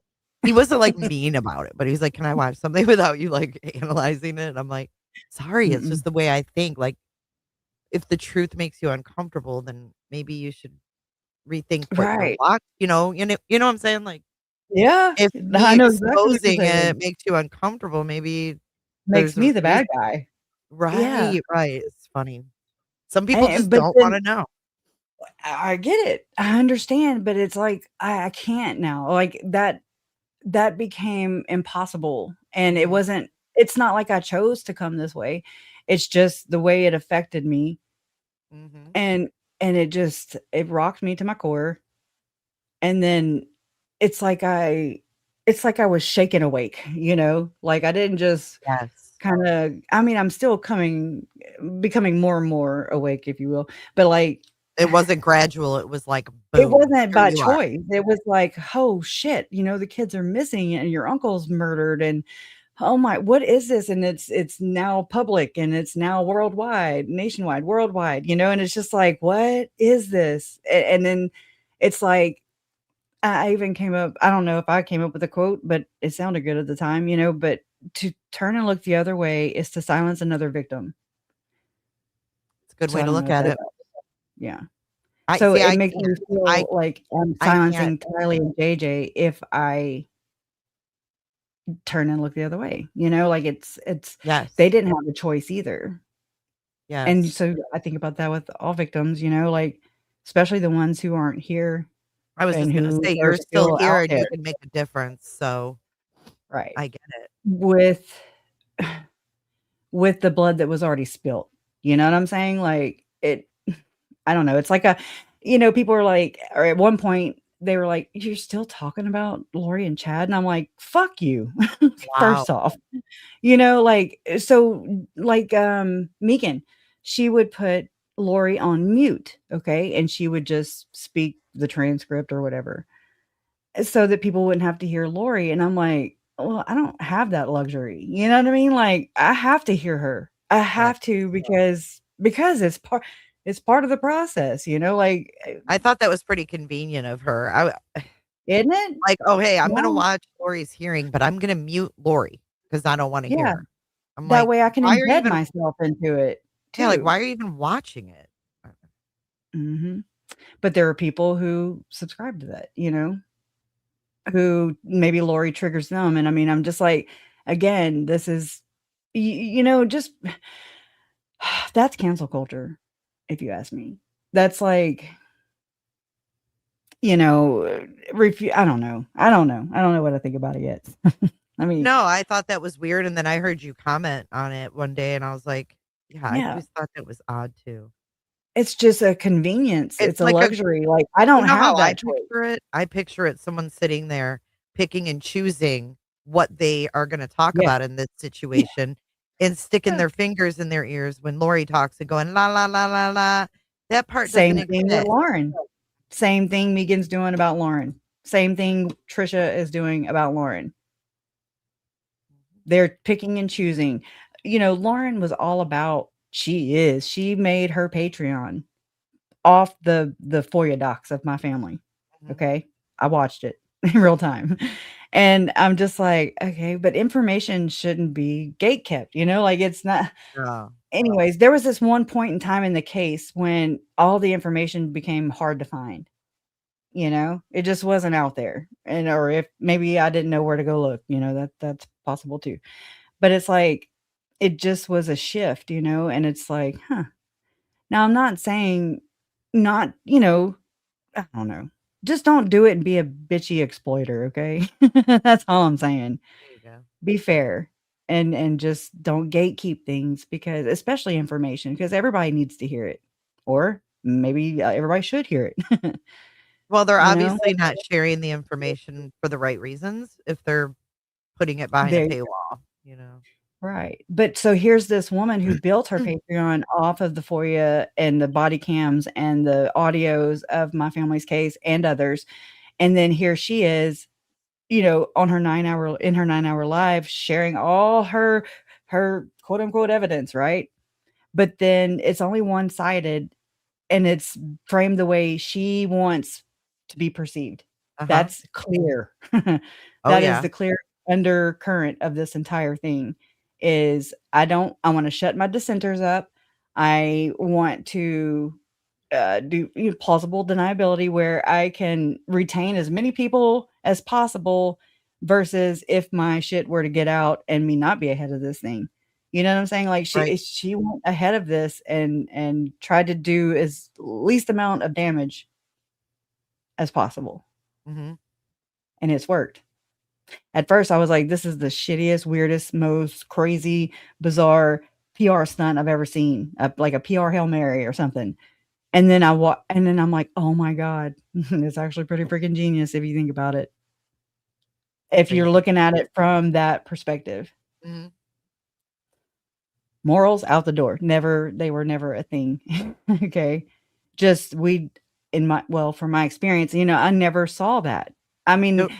and I saw her as a shitty person, who's But don't you think it's causing all wild kinds that of she's never she's not acknowledging anything at No, all? that's so wrong. God. It's like I said, I liken it to pulling the pin on a bomb, throwing it over her shoulder. It explodes everywhere, and Yep. we're Literally like and walking away. yes, never looking back. Lori has done the same thing. And so you're like looking down at your body and you're like, "Oh my God, do I have all my appendages? Are you hurt? Oh, where's Megan? Oh, oh, you're over there telling me I shouldn't fucking talk about it and I need to get over it. Right? I'm assessing your damages, like it's crazy. It's like Darvo. It's like what Lori did to my Uncle Charles. She poked the bear, she provoked, and then when he would react, she would point to his reactions and say, "See? Mhm. Yep. See, they're just being stalkers. See, And he's" look at who's coming Mhm, up, like you, Colby, your mom, mhm. and it's all been ignored. She's Yeah. Mhm. it's so And by her gems or, the people who are either unaware or people, who are okay with it. And I mean, that makes sense to me being from the Mormon community, the cultural aspect of this, where they were told by an apostle. His name was Neil A. Maxwell. He was one of Tom Harrison's confidants, and the reason for Tom Harrison writing the book Visions of Glory, right? And then so Neil A. Maxwell, this apostle in the Church of Jesus Christ of Latter-day Saints, he was influential in the fact that he would tell like these people, these kids or whatever that were abused, he gave them a blessing in his office and he said, "Forgive and forget." And that is the exact thing you see going on over and over and over again. Look at Jameis, her dad. Forgive him. When Lauren, I want to say when she was on her Mormon Stories podcast interview or whatever, John Dehlin asked if her dad was excommunicated, and she said, "No, luckily not, or thankfully not," or something like that. And I'm like, well, what do you, it makes no sense to me because they will rebaptize these, what do you call them? Pedophiles. They rebaptize them and Mhm. just forgive and forget.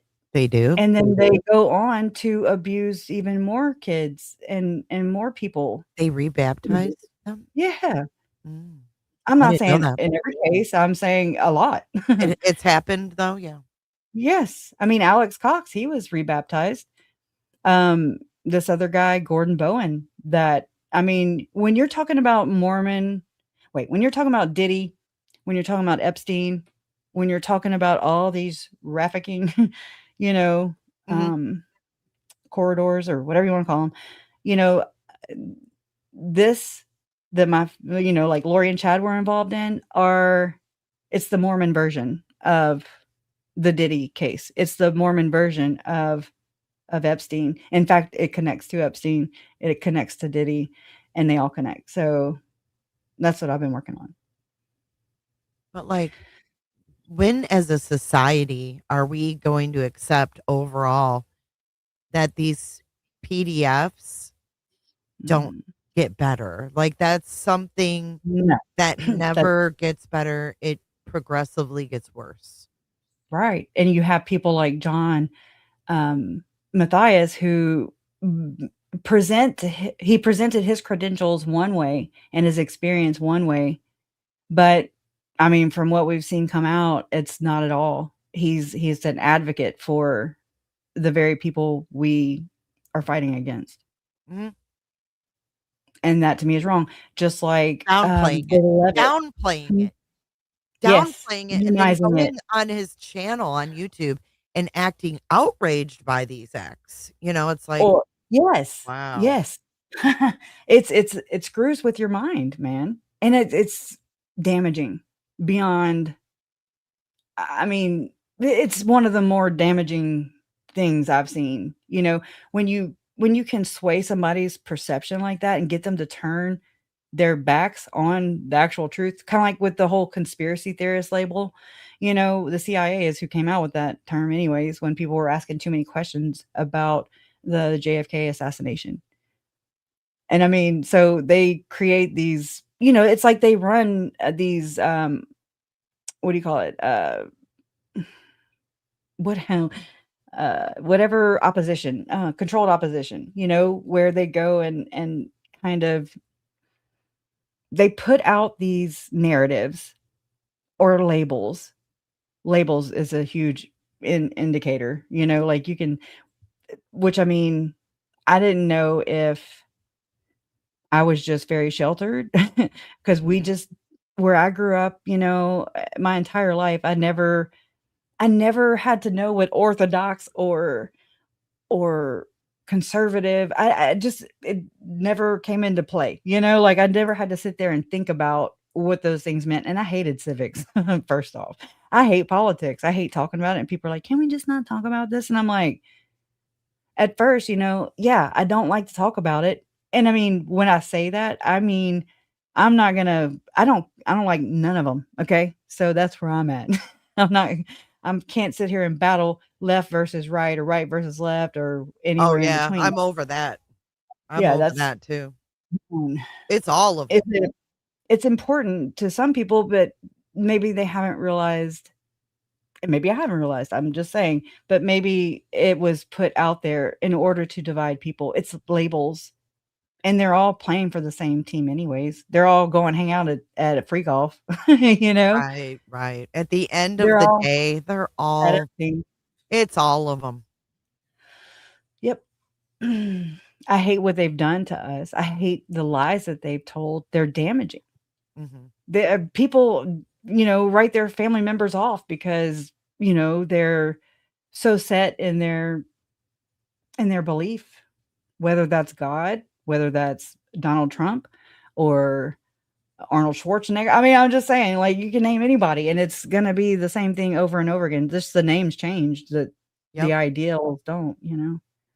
So I true. don't know. It's like, so now when people say, "Do we have to talk about politics?" And it's like, "No, I'm talking about the politicians. I don't care. I'll talk about anybody." Like, if they are in my line of view, it's not good. You know, Yeah. it's not because I'm looking to decide if I'm going to be a Democrat or a Republican or a Mormon or a Catholic. It's because, oh shit, you know, this is where my evidence is leading me. So birds of a feather flock together too. I'm not saying guilty by association, but you also, that's kind of parallel with the network, you know? Birds of a feather flock together and they also network. So they endorse one another, they lend credibility to each other, and then they all evade responsibility and they don't own up to it. And it's so narcissistic, it's so toxic. It's disgusting. You know, it's like a It's complete power. inversion. It's Mhm. power. Any kind of power like that, you know? And it's like, will it ever stop though? Because there's certain people Mhm. who are ingrained, you know what I mean? Like, okay, Yeah, so not to go I go shouldn't ahead. even say this to you because I was Just gonna do say it. not to go too deep because that's all you do is go deep. So I don't have to say Mhm. that.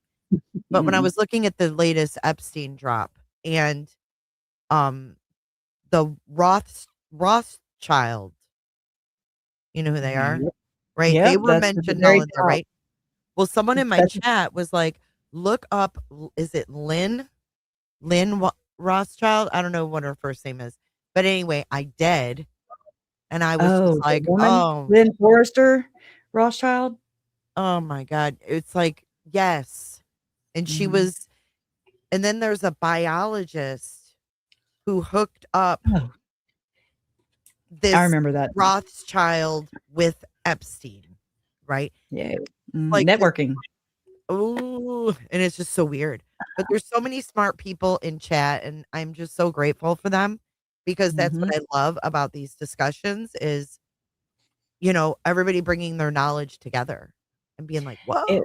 If anything, I feel like I've been very slow in just coming right out and saying things more definitively because I'm still, and I'm gonna constantly still continue to sharpen my worldview, of how I see things, and I mean that's gonna change according to new things that come to light, new evidence, right? How about Epstein and the multiple DNA kits? What do you think that was about?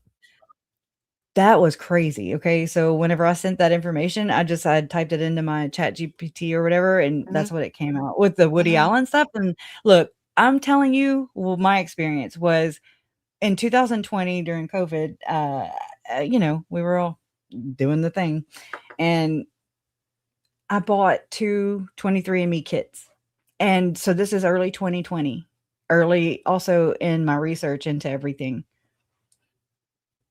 Let me tell you, I still have both of those kits You didn't do unopened. them? Because I was like, "Mm-mm, no, 23andMe, that's basically" now the church never directly has its hands in anything, which, I mean, you'll see a lot of, in my opinion, resemblance in how But don't they have that that goes. full free site with everybody's info? Yeah. Yes, and wanna know where all of our info is? Like, your info, my info, it's in the Granite I Mountain always Vault. thought that was weird, like that the Mormons had a free ancestry site with everybody's shit. I'm like, what? Yeah.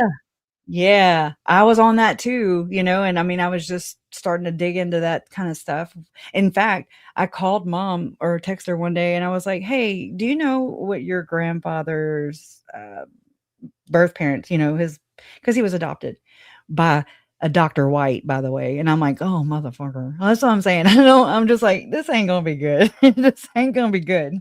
Because at the end of the day, it all comes down to bloodline. That's what this is, and they rate our bloodline, our pedigree, if and that's what happened with Chad, I guess sending I've Lori the never document been about my exposed to family. that, man. Me I've neither. n I just have never heard of such, like, wow.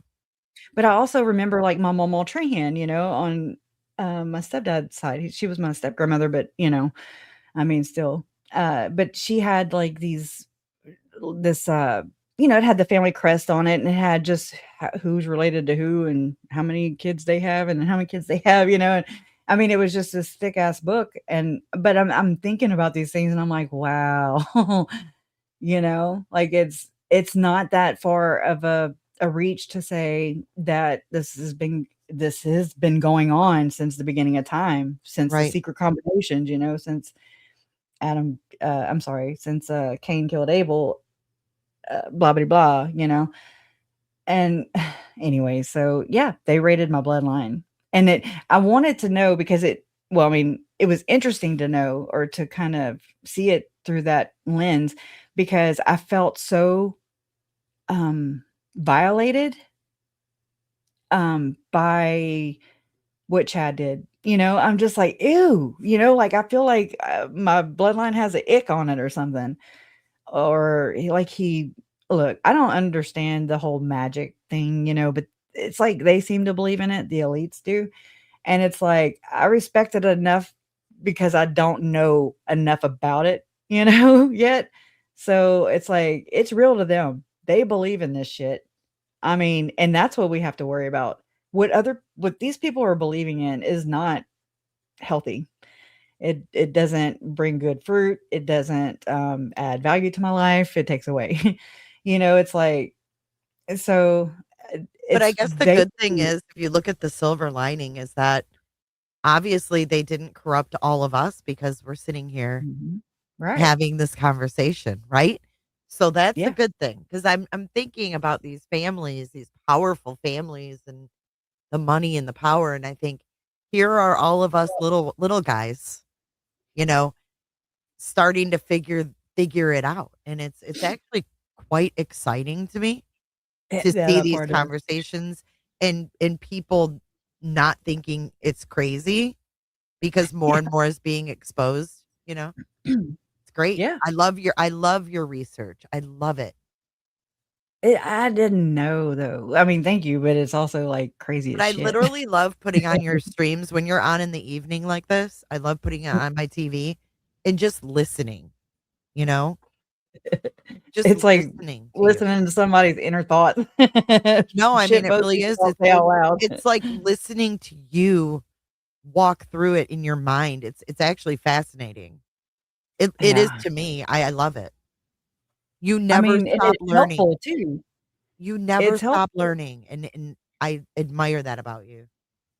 Thank you. I mean, and I appreciate yours too, and other people who are more vocal about it, you know? Some people just will not talk about it. Some people will not acknowledge that this is even going on. This is a conspiracy theory, you know?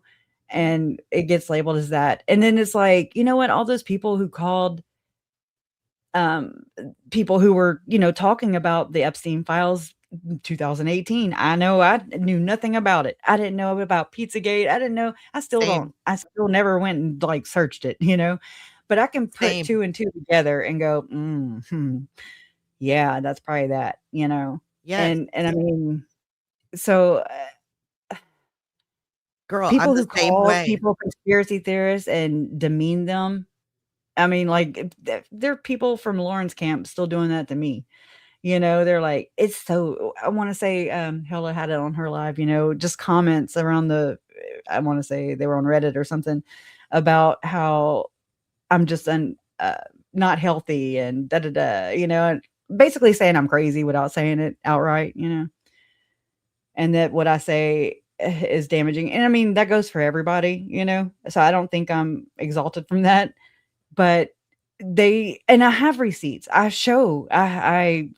have years of this, you know, where I'm just like, I've walked through it, literally walked through it and entertain it or orbit, you know. I just kind of, I wonder if this is that, you know. And anyways, so I mean, I basically have a whole catalog of over 1,000, you know, videos where you can see me working this problem out, I guess, you know, and as I go.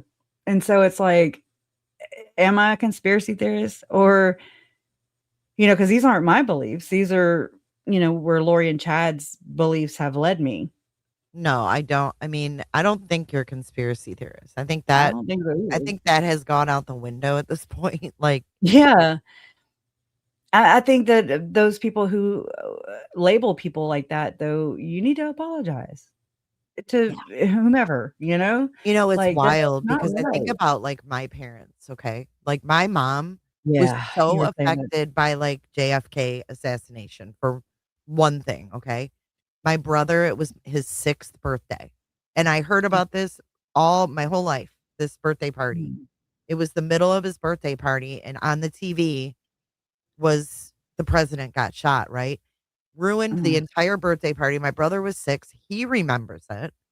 I mean, Mhm. I wasn't even born. So, like, I look back on the JFK assassination as like something in history. Me too. It I was did their term papers life. on it. Yeah. Yeah, you know, like Yeah. I It's don't the put Charlie myself Kirk there. of well, somewhat, you Yes. know, of our day. And Like, you when know you're that not I've alive learned then, you're like, "Okay, I don't have the, where was I when?" Like, on 9/11, where everybody knows where they were. But I heard mhm, these stories from my mom and my brother and how that, like, affected, their whole life, and it if traumatized my them. mom was here to hear that it was inside, I don't know how they'd Yeah, the handle calls that. from inside. Yeah. I don't know how they'd handle that. I think I that they're heard you say that, and it there's makes kind of a sense. blessing, right? That they don't have Yeah. to see and face all of that, the lies.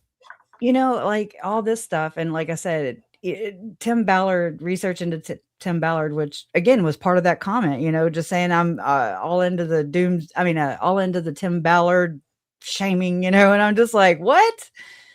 Like shaming, like, no, this is Epstein type shit. You're just Shaming. not, you're endorsing, and you're, it's like they're choosing a side without looking at the evidence, but just judging off me, and they look at me as going after their church. And I'm not, I mean, yes, it is the organization at the core of everything in this case, in our case, but it's like, that's just this one drop in a bucket. What about all the other ones, like Yes. in Catholicism and Baptist, and I mean, this shit's everywhere. It's everywhere, and they will use and exploit whatever the belief system or whatever the what do you You know call what I that? would The like currency. people that who are critical of you and your research to understand from an outsider? I wish people would understand more that you were directly affected by twisted beliefs from the LDS church. Mhm. And of course, that's going to be your focus. I mean, Mhm.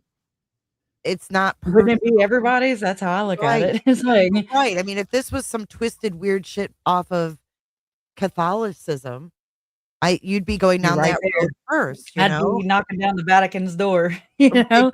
damn straight you would. You'd be demanding to talk to the Pope. I mean, Yep. My pawpaw I shook think we hands have with to him. get off of that. When we go over like things that you're digging into, I think we have to get past that. And That others, yes, it is uncomfortable, but that doesn't mean to character assassinate somebody, or who's looking into it, who's questioning. right. Question why I'm questioning, like, my I motives was are stunned. pure. I was raised Catholic, right? Me And too. I covered that Boy in the Box trial, and they Yep. were Mm. very Catholic. Like they adopted him from Catholic Family Services and all these kids they got from there. And then this guy was actually on a bishop's podcast, the one that was Mhm. keeping the boy in the box. And Yeah, I I was remember just the like, couple, I don't think I kept up with it. I started trolling the bishop on X because he posts on X, and I thought, you're going to keep these podcasts up of this guy who was just convicted of abusing a child he adopted out of Catholic Family Services and keeping him in a box, and you're going to keep the podcast Mhm. up and you're not going to call it out? What is Yeah, wrong gotta with call it you? out, man. Yeah.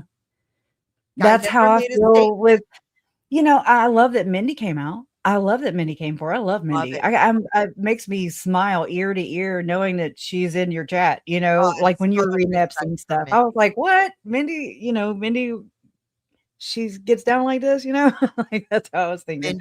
Yeah, I have a lot of respect for Mindy. I wish a lot of people could be more like Mindy, just open-minded, and it is what it is. You can't control it. We can't stop it. It is what it is. We're looking at things and finding out like 20, 30 years later, and a lot of time lapse between, you know. I mean, Yeah, what a lot of these things happened in the early 2000s, 2011, 2015, like, do we think they just stopped, right, right. I don't at all. I mean, No, me either. If anything, that it's gotten worse. we So, gotta we okay, gotta do better. another rabbit hole I got into, Kresha. Bring it.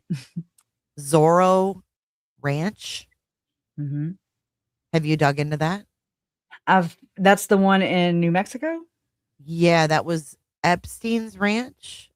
Yeah, And it where was there was no neighbors or nobody on land or it's out in the middle of nowhere, but it was for sale for like Mhm. 23 million, and someone bought it for an undisclosed price.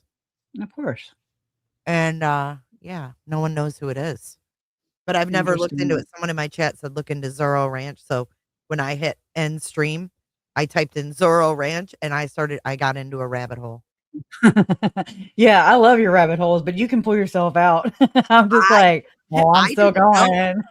going. You're like, here, I need a hand. Yeah, it's like a safety line or whatever. If I don't come back in 3 days, y'all tug on that motherfucker Y'all, and I come didn't get me. even know that Epstein had a ranch, and I Yeah. knew he had a place in Florida. I knew he had a place in the Virgin Islands, but I did not know he also had Zorro Ranch. Yeah, when I went through New Mexico going to Phoenix for the sentencing, I was thinking like, you know, I have cousins that live in New Mexico, so I'm not throwing shade on anybody that lives there. It's everywhere. It's everywhere. Someone said that ranch is 10 minutes from them or 15 minutes from them. Wow. Oh, Elon Musk is another problem. Oh, right, with his harem. I swear. Not harem, but his compound with all his baby mamas. I mean, right? Look, if it sounds weird, it's probably freaking something off, okay? Like, trust your gut. That's one thing. We gotta trust ourselves. We've been taught and dumbed down to not trust our own internal systems, you know, like we were born with these senses, most of us, you know, and I mean, we've been taught not to use them, you know, and I mean, that's our God given right. And well, we've been taught to be so polite that, you know, we're not allowed to, you know, speak up. Right. I remember before I learned the word allegedly, I'm sure everybody's happy, you know, until after that. And then I'm like, allegedly, because you can say things, you know. I mean, I don't try to be reckless, but it's like, at least cover your ass. And they are allegations, but a lot of people, like as a listener, you know, I just wasn't of this mindset, you know. I didn't look at the world the way that I do now or have been forced to, you know, like it I didn't know that there was a responsibility that comes with this too. You know, a lot of us are just out there, we're ignorant, and we just speak just like that. We're ignorant and we don't know what we're talking about. And we speak to things that we have no freaking idea. We have no say so. We shouldn't even be commenting on it, but because we can, we do. But, you know, I just want to be more effective. That's been my main focus, really, because and I mean, this was in some of those comments of me being criticized by the hidden gems on Patreon and on their Patreon, which Lauren is allowing, which is sad. That's really sad and pathetic. But again, I'm not surprised by that. So neither should you. You know, it's just, yeah, she showed herself. So it's like, okay, I know what I'm dealing with now. But, you know, they've said something like, shit, it just went. It'll come back. Oh, that very thing just happened, okay? It reminded me. The her saying that my, I have the damn comment right here. Let me pull it up. I mean, and it's so stupid. It's so kindergarten and juvenile, but I mean, she said it, I didn't. But it says, "I think the thing that makes me the most mad is that I don't like hypocritical self-righteousness." Kresha and El Mom are great examples, but they are small. So we can be mad, but roll our eyes. These two have a big following and control a subreddit and still act like this. She was talking about Jordan McKay. To correct myself, I don't just roll my eyes at Kresha. I find her actions despicable and destructive. I think I can handle it more because her brain doesn't seem to comprehend anything comprehensive. And you know what, Lauren and friends? I think that's part of your con. You know, you're lucky. You better be counting your blessings, honey, because the day I can, you're done. You're fucking done. And that's how I look at it. Amen, sister. Yeah. Should be looking like this. Anyways. Yeah. Or this is my favorite. When I found it on Twitter like this, I was like, oh my God, let me post it. Because I did, you know, she did the devil horns herself and then exposed finally. And then somebody wrote Satan and did that little I don't even know who did it to credit them and thank them. Funny. Thank you, whomever you are. I like the mole. Yeah. Oh. They Whack-a-mole. threw a mole on there. Holy moly moly. Anyways, She's yeah. Oh, disgusting. She you need to really do is. this. You need to do this right here. What's The this? Sasha, his name is Sasha Riley. There's some recordings that came out, and it's about his abuse, his alleged abuse, and by people like Trump, Epstein, and Andy Biggs up there, who's pictured with Jason Mao in our case, and Bishop Gabe Bonilla, who was the bishop that brought my Uncle Charles from the airport because Lori like hit his truck and canceled his flights and all the things. That's the bishop he ran to for help. But he's over here, and they're all Mormons here, okay? And he's a United States senator in Arizona. And that's Jason Mao, and so that's Jason Mao and Bishop Gabe Bonilla delivering Jason Mao's The War chapters, his books on Moroni and shit, on Mormon beliefs. But basically the TPUSA curriculum, the chapters and everything, that's what Jason Mao's his books are about, and they actually are teaching his books, his series on Moroni, this warrior. I don't come from this neck of the woods, so I'm like having to fumble for my terminology, but this militant, kind of like DesNat, for people who know what DesNat, Deseret Nation, which is, Mormons, vigilant, oh my God, vigilantism. I don't know if I'm saying that right. But just militarizing our kids. Okay. And, that's, I want to hear my theory. I have theories. I got theories. I usually don't share them. I love your theories. But like, look, I'm always thinking, and I'm like, yeah, but you're not about to say it right because I fumble for words. But in the best of my ability, without going having to find my, my recent research into this, it's like, that's what this is. Okay. Just like a lot of people are going to feel different about this because not everybody's on the same page yet. We will all get there one day. We'll know. But just hear me out. And but like 9/11, when it happened, it's real. People died. And it's just sometimes the culprits aren't who we think they are or who we're told they are. We're just like kind of told to hate this person, or these people. And we do, out of blind, just because we just do. We don't know to think for ourselves. We don't know that we're not thinking for ourselves, So we're like, yeah, I got this. I have, free agency or free will, and I got this. Nobody's thinking for me. You sure?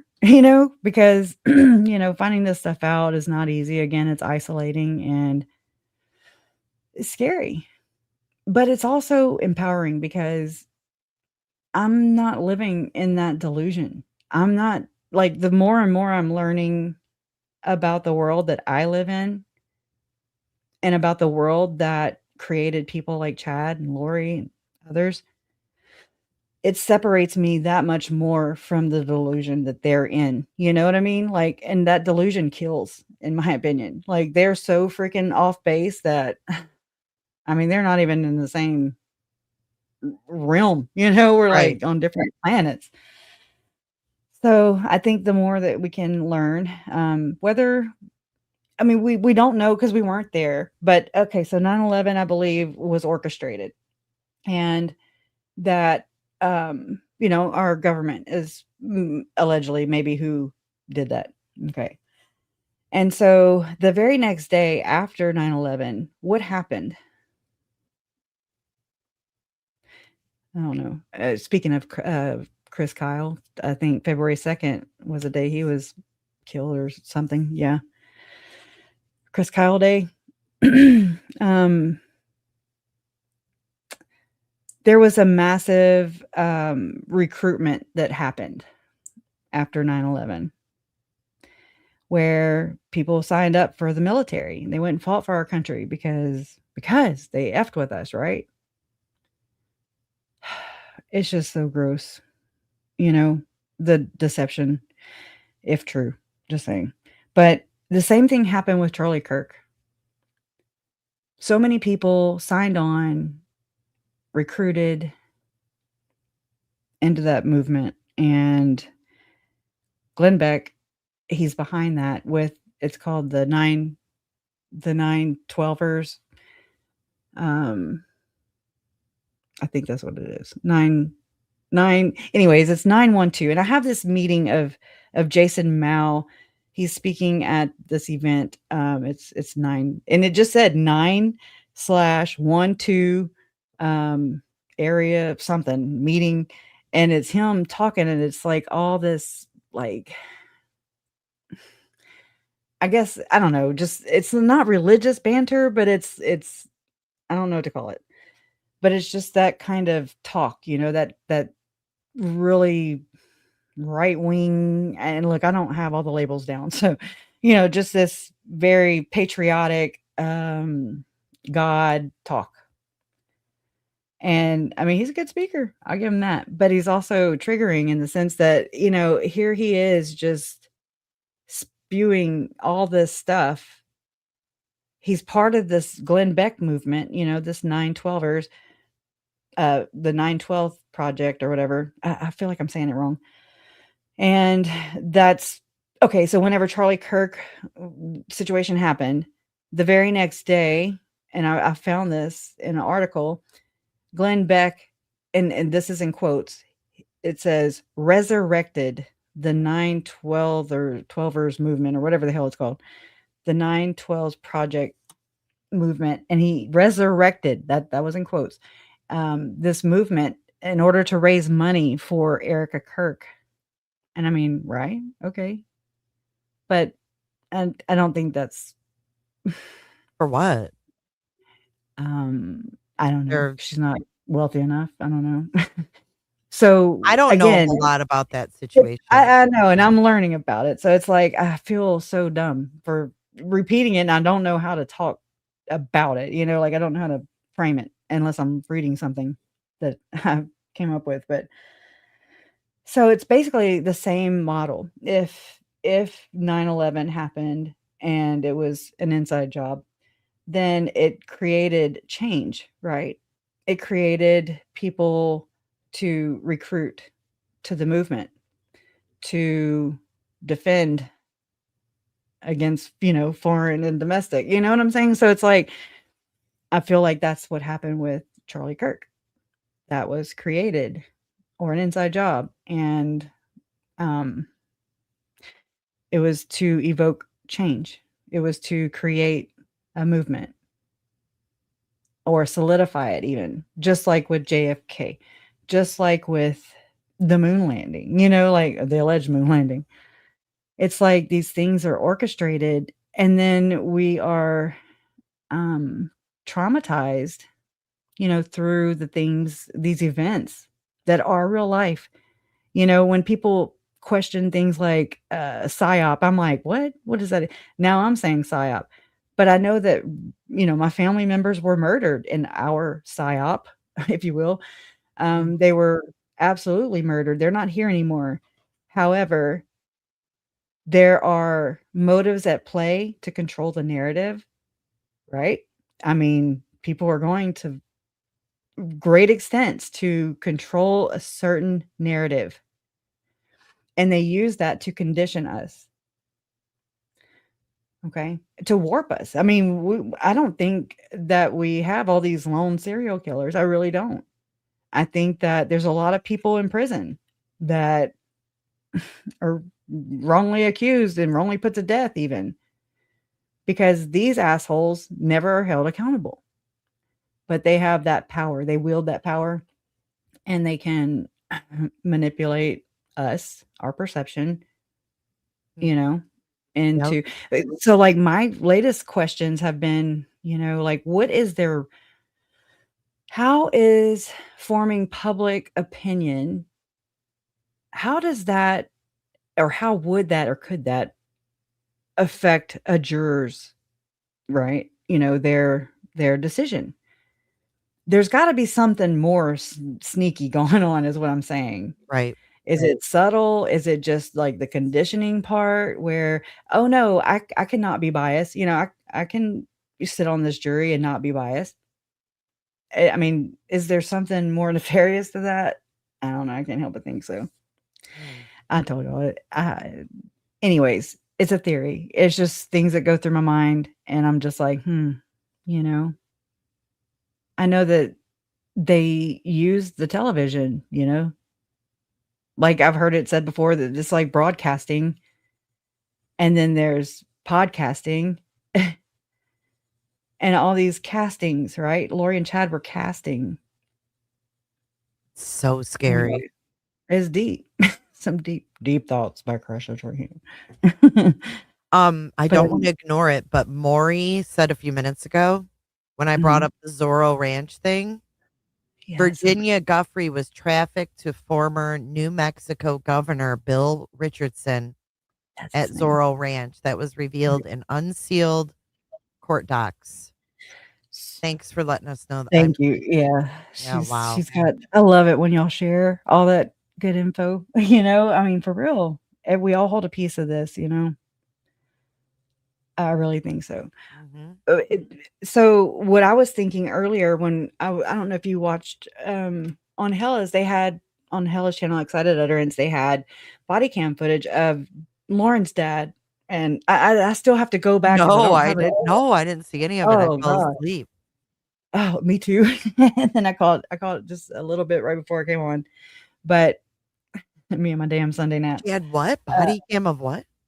Of Jameis, her dad. Oh. And I'm not quite sure. I don't know if Pace was there too. It was a couple people.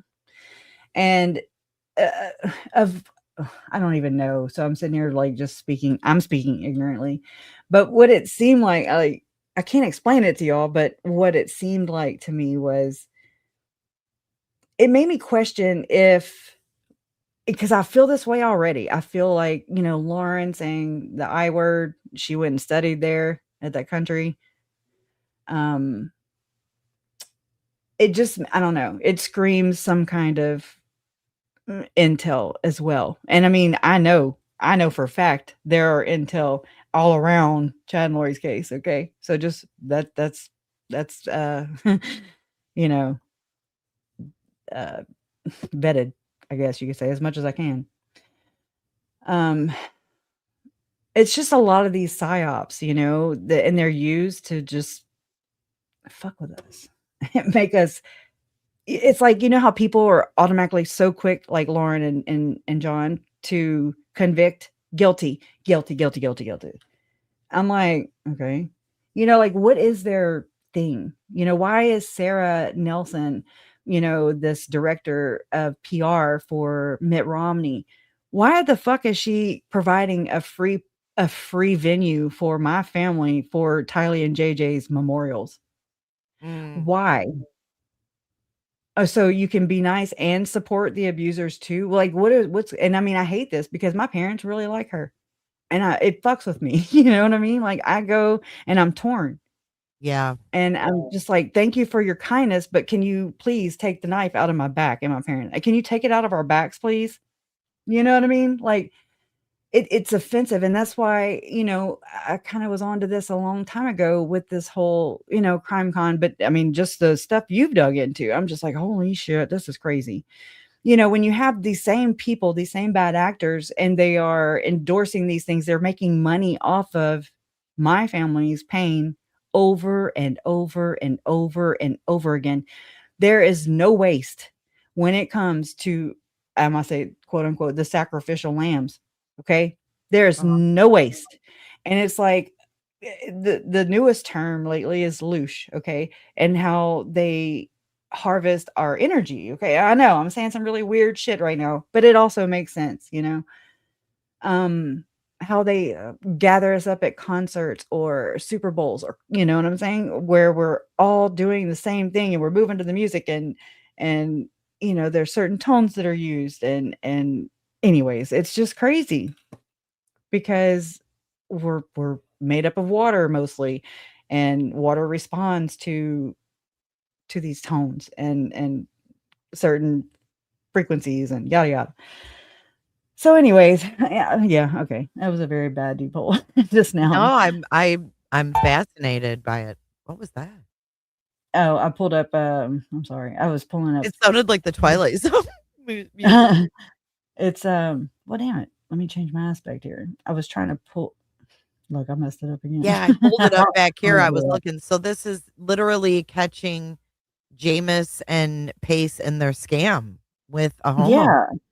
So the reason they're wanting to get into this house so bad that literally was just sold to, I mean, as far as my understanding, y'all correct me because Lord knows I don't know it.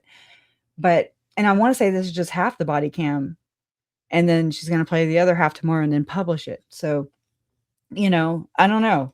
It just, to me, it sounds like actually what went through my mind, if I can just be again honest with you, what went through my mind was, holy shit, are these people, is Lauren's family trying to get into this house, secure it? Are they, is there like some kind of altar room or some kind of, you know, uh, one of those kind of rooms, you know, where bad things are done? You know, I don't know. It just, But I things go think through my mind. but weren't they trying to take these people that were in foreclosure and screw them Yes. over and take their property and then But sell it? it's the fact, yeah, it's that, Yeah. but it's like, why were they like, he was insistent on spending the night there that night, you Oh, know? he was? And it's like, wait, you know how they're not subtle in their,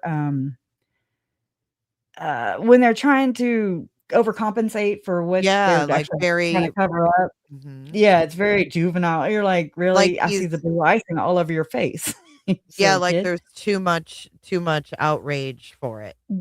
Yes, like, that to me was like, w what is the end game? Like, what is their motive here? Like, why are they trying to sleep there Money. tonight? Money. But what's that got to do But with the money? Like, why did they wanna stay there? yeah, I that night, like, that very night with the He had sleeping a bag in hand. sleeping Yes. bag? Oh my god. Yes. It's Scammer. I wild. don't know, man. Why did he wanna be I don't know. That's what I'm questioning. I'm not, I mean, yes, of course, the money, but it's like, what else? What else is going on Yeah, here? I have to hear it. I'll wait for the whole thing to be put out so I Yeah. can watch it A to Z, you know? Yep. I know. I didn't catch the whole thing either because, again, I was napping. That's what I do at 47. I nap. I know I took a nap too. I woke up and I'm like, "Oh, Gresha."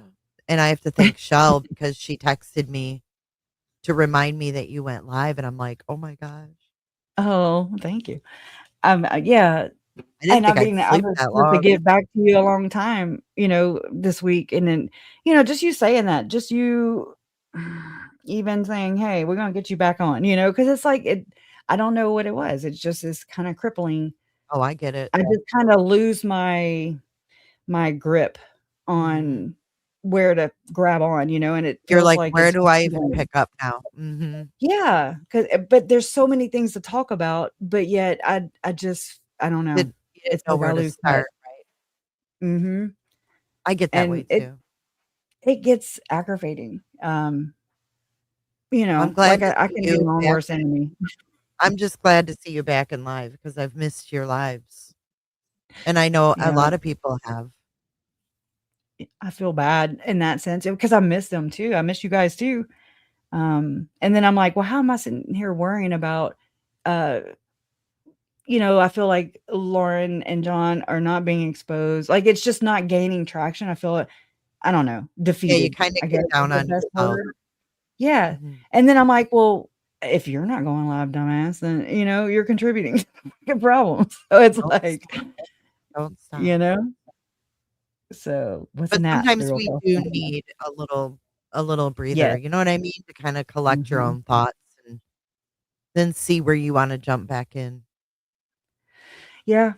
And yeah, because it, I have to feel motivated or moved, you know what I mean? Like that's been my whole thing. I'm a Yes. spiritual being, you know, I'm an emotional being, and I've been called too sensitive my entire life.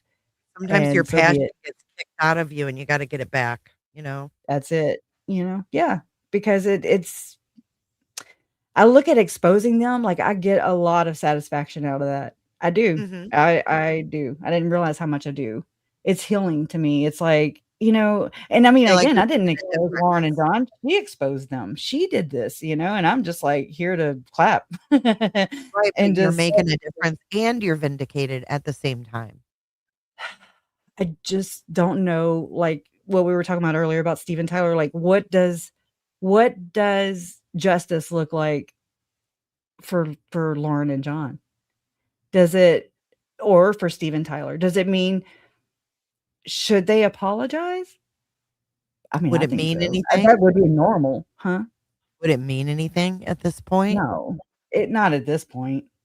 I I think mean, that I don't time know. came and went. I mean, that should have been an automatic, Right. So you it's know? mind-boggling to me, like, the route chosen instead, like, the instead of is the same exact route that Lori Damn Daybell has Sticking chosen too. digging her heels in the ground and acting Yeah, like it she did doesn't nothing exist. wrong. No one was murdered here, you know? And you're like, "What?" And I mean, I guess maybe to live with it? I don't really know. I couldn't. I wouldn't be able to live with myself. I kick my own ass way more than anybody else could. I'm like, "First, I got dibs," you know? You gotta pick a number, but it's like, does that not happen for these people, or does business become I don't know. I Like can't figure Lindsay my head said, out. we're right here with you. We're all Right? questioning this stuff, you know? Okay, good. So, yeah, it's wild. It's like I'm also struck by it, you know, like, I'm just like, "What? What? What am I watching?" And it's like you're horrified at what you're seeing, you know, but then you look at yeah, you look at Lindsay, you look at everybody else in chat, and you're like, "You seeing what I'm seeing? Am I fucking crazy here or Right. what?" Yeah. So what is this phenomenon? I'd like to know.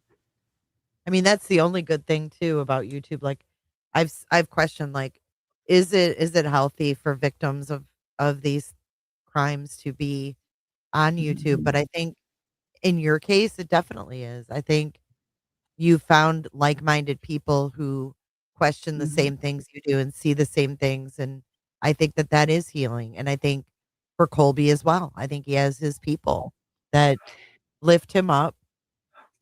Oh my God, did you hear Can that? it create an echo chamber though? Yes, it can. You know, I No, don't it want that. certainly can. It certainly can. You're right. Yeah. So, I mean, I definitely y'all don't be yes men. Y'all I love when people that's the first thing my Like fiancé does, challenge so you. he is my first speed bump, you know, I'm like, Yep. "God damn it." Yep. And I mean, but he's kinda my voice of reasoning, you know, where my second thought, and I'm like, "Well, yeah." Like, I remember one time at the early part of this of the kids being missing, I was like, "Oh, what about the dark web?" He was like, "Yeah." You know, and I was like, "Oh, let me Google it." He was just, Yeah. No, no, no, no. You know, he's my voice of reason, But gosh, I and mean, you had to have been like racking your brain for everything and anything. blind, just Ugh. totally, like, it's like blinders are on, you don't see the inherent, like, um I guess, danger? And it's like I kinda viewed everybody around me in these Facebook groups, in these communities around rallying around Tylee and JJ and Charles and Tammy and Joe, and I looked at that as a barrier between me and the bad guys, you know, Mm, like, yeah. if I can put it in, Right. uh, No, it makes sense. innocently or whatever, but just I mean, that's what it felt like to me, and I felt like I mean, I look, I'm weird. I'm weird. I've We're had all some weird. things happen, you know, and I'm just again, it's like, I mean, my mom was questioning God, and we were at a hotel because my stepdad had died, Todd's dad, my brother's dad. But Dennis was the man that raised me from 18 months up. Okay. I mean, that was my dad.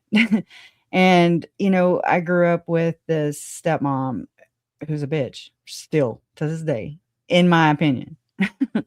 And I mean, she just kind of pushed us out as, I was a teenager and I'm like 7 years older than my brother, but she like our pictures started disappearing. Her kids' pictures started just overpowering everything, and anyways, it was just, and I mean, I wasn't Dennis's blood, like I wasn't his blood related daughter. I was just his stepdaughter. You know what I mean? He didn't look at me like that. I didn't look at him like that, but yet she made me feel like that. She made it seem like that, I was a kid, she was not. And this is just how this woman has influenced my life or been throughout my life. And my brother was younger, and so when I stopped going, he was still affected by all that. And so when our dad died, this was like in 2021 or 22, I don't remember because it's all a blur. And so mom, she rented a hotel, just a hotel room, so me and my brother, she could just be with her kids, and just be there for us or whatever. And so I went there, and so it was just me and mom, and we were in the room, and we were waiting on Todd. But Todd, he's a bit of a runner himself in the sense that he, um, you could just tell he just had to, he couldn't like commit and just be there with us, like he was just running out of his mind, just processing, I guess, is what I would call it. It's kind of what I do. And and so, mom was like, "Come on, but you have to be here. You need to be here. You need to go to your dad's funeral." And I was like, "Todd, if you don't go, I mean, I got your back, boo." Like I don't want to go be around her, and I mean, dad's not there. So it's like, what are we going for? What are we going for? Are we going to give her one last hoorah or whatever so she can control how we feel? You know what I mean? And just be a bitch.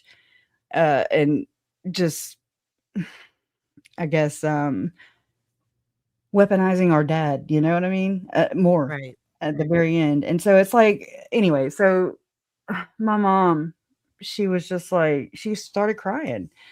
Todd was not, they got off the phone or whatever, and mom was just explaining to me why she thought he needed to be there and needed to go to the funeral. And I was trying to explain to her why I don't think we need to, and so she was just kind of understanding, but she wanted to be there for us, and she was.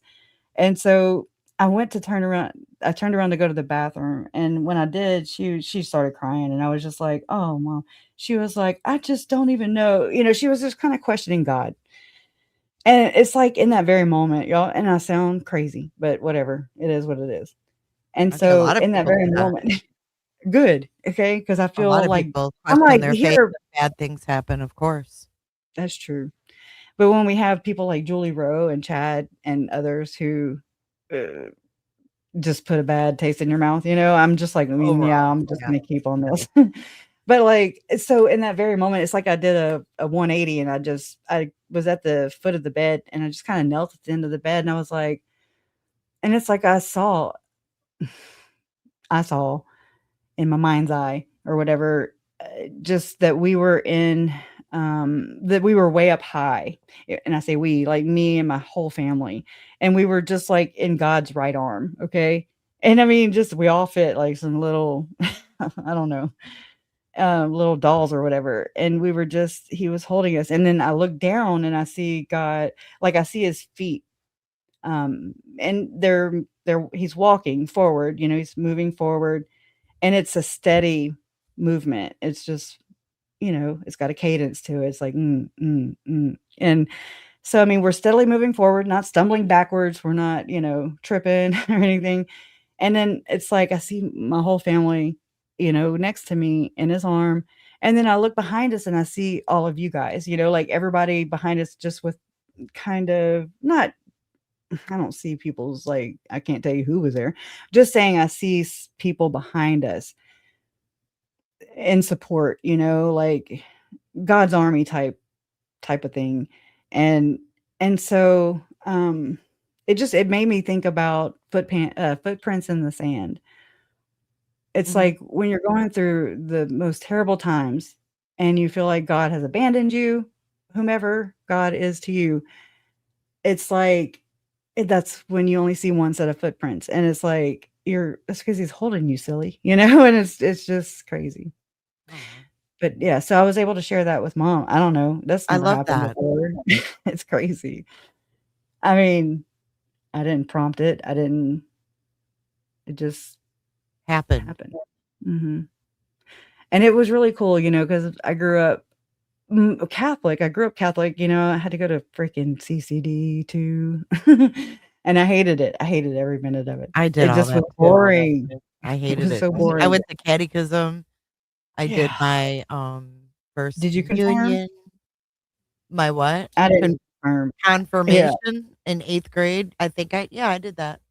I went I was in 12th or 11th or 12th, and I missed it the first time, and then I went to the second time, and I missed it again. I was like, "Fuck it." I stopped doing all that. I think it was after confirmation, I believe. And then we just went There's to church. communion, and then What was it? yeah, it's wild. Yeah, oh my gosh, there's Oh, yeah, christening. the That's first when yep, Jerry became my godfather too. Okay. yep. So And then baptism and then first communion yeah, and then and then confession. confirmation. Yeah. Well, confession comes Confession. with Confession's like 2nd grade. Or communion, yeah.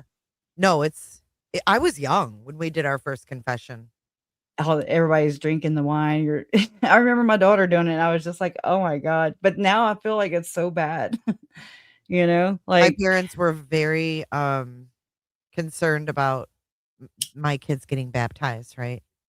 And yep. they're all 3 baptized. And by the time it was the 3rd one, I was, no longer I had nothing to do with the Catholic Church, but I kind of did it for them.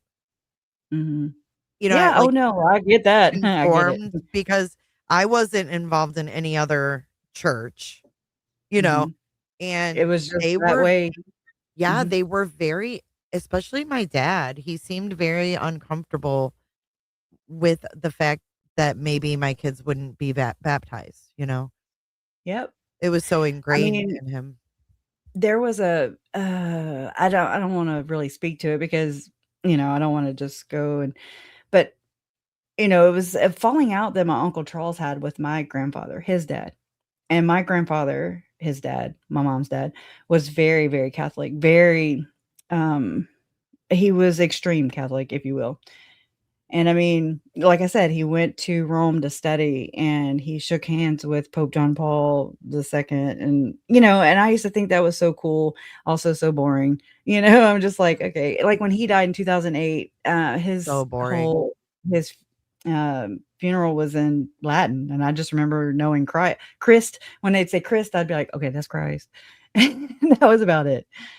I mean, it was beautiful, but it's just, again, it's these motions I feel like I went through because it's just the way I was raised. So just because we go through the motions doesn't mean we understand why we're going through the motions Correct. or the rituals that are taking place or who we're pledging allegiance to. You don't even know yourself, much less I the feel world like you that live was in. my dad. I feel like my dad never like dug into you know what I mean? Gotcha. Like it was just surface. It was surface. And that's okay, and that's Mhm. okay. He went to Mhm. Catholic school his whole life. He Yeah. loved his religion. And They probably would have been friends. but That's it what I'm saying. wasn't he wasn't like so Catholic that I always felt like it was very contradictory because the beliefs were, like at the time, like no birth control, um, Mhm. just all the rules and stuff. But no Yep. one ever seemed to follow them. Like you're not supposed to get divorced and Yeah, it's just everybody like cussing, that's why I cuss, but I'm like, "I love God," that and I'm always like, "Oh my gosh." yes, it always cracked me up as a kid because no one really practiced what they They told preach. us. Right. Practice what they preached. Exactly. It's kinda like the same thing with Mormonism, and so, where yeah, no, we don't teach that, but I'm like, "But you do. You definitely it's still in your culture," like, it's still there. It's not like you can just they say they disavow things, doctrines and teachings, but they don't really, eh, draw a line in the sand and say, "Hey, We don't Mhm. put up with that shit. That's the thing. It's double speak, and it's that I don't understand that. That's the part where I'm like, "You know what? Religion was fabricated." Yeah. I'm just grateful that, like, my parents in particular weren't ones to preach that stuff, and then you know what I mean? Like, they weren't the contradictory.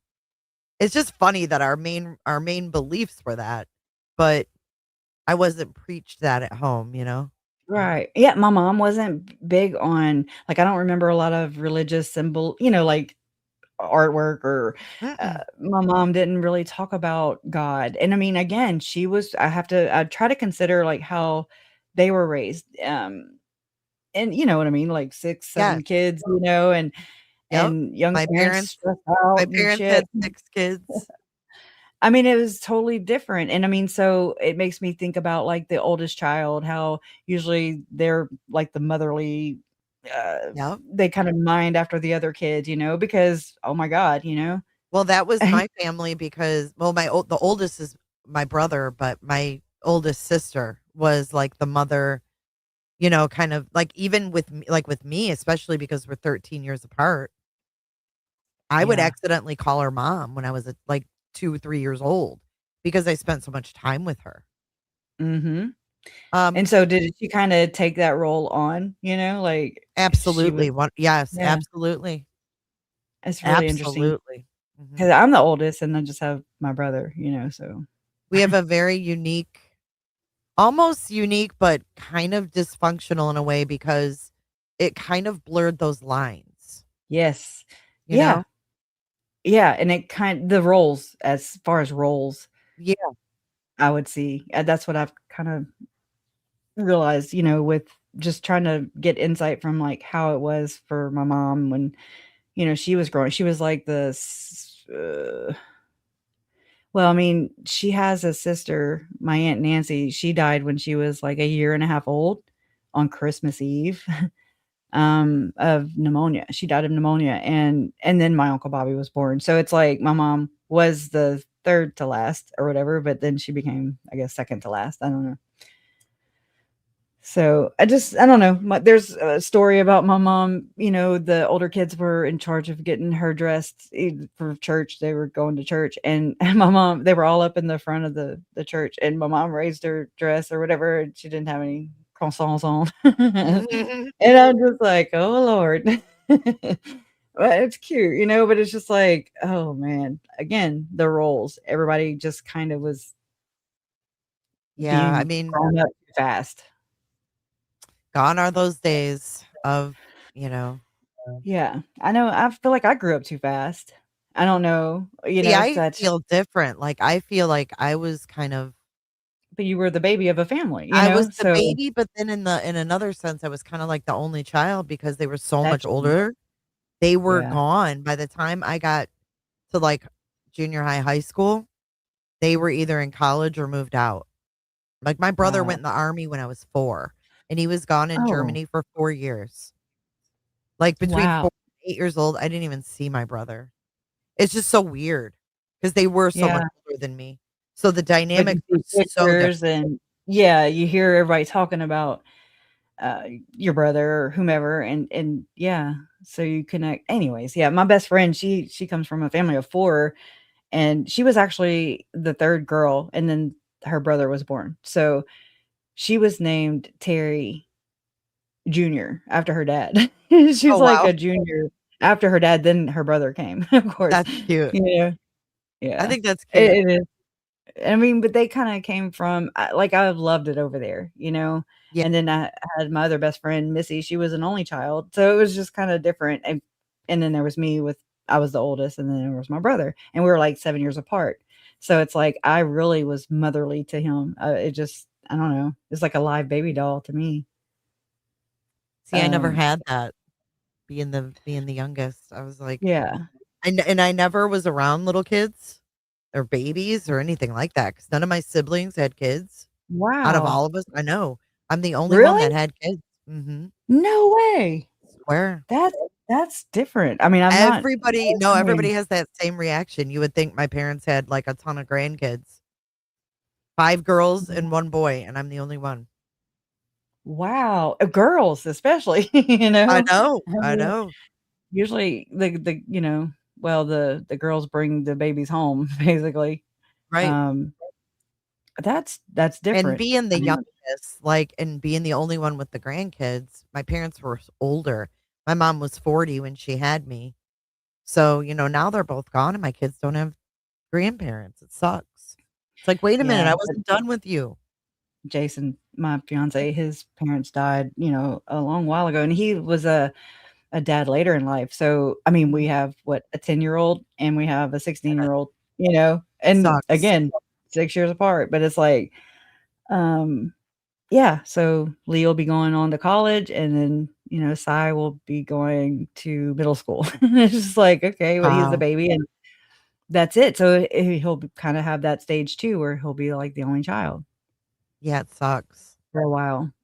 It is. I mean, it does Hard. because and it's not like we don't have a lot of neighborhood kids around here. So it's like, I mean, and then again, JJ was my only nephew by blood, and then he was adopted. So it was like, Right. I always looked forward to that because I love my aunts and uncles, even if they're shitheads. Right. Right. Just Of kidding. course. But I mean, I just never questioned that. I just knew that's what it was gonna be, I was just gonna be an aunt and okay, cool. But that's not at all, it's like my daughter is, 6 years younger than my son, so it's like and then he doesn't have kids yet, she's 20, and she didn't have kids yet, so it's like, my mom was a grandma at 38, but she had me when she was 17, and then here I am, I'm 47, no grandkids yet, so it's just like, "What? What's happening?" I wanna be a grandma, I do. It'll come. Like, I was It's the blessed best with thing. It's the best thing ever. yeah, like, I love when you talk about being a grandmother, it's like it's just cool, it's like a rite of passage or something, I It don't know. really is. It opens up a whole new world that you didn't know, like a whole new world of love that you didn't even know existed.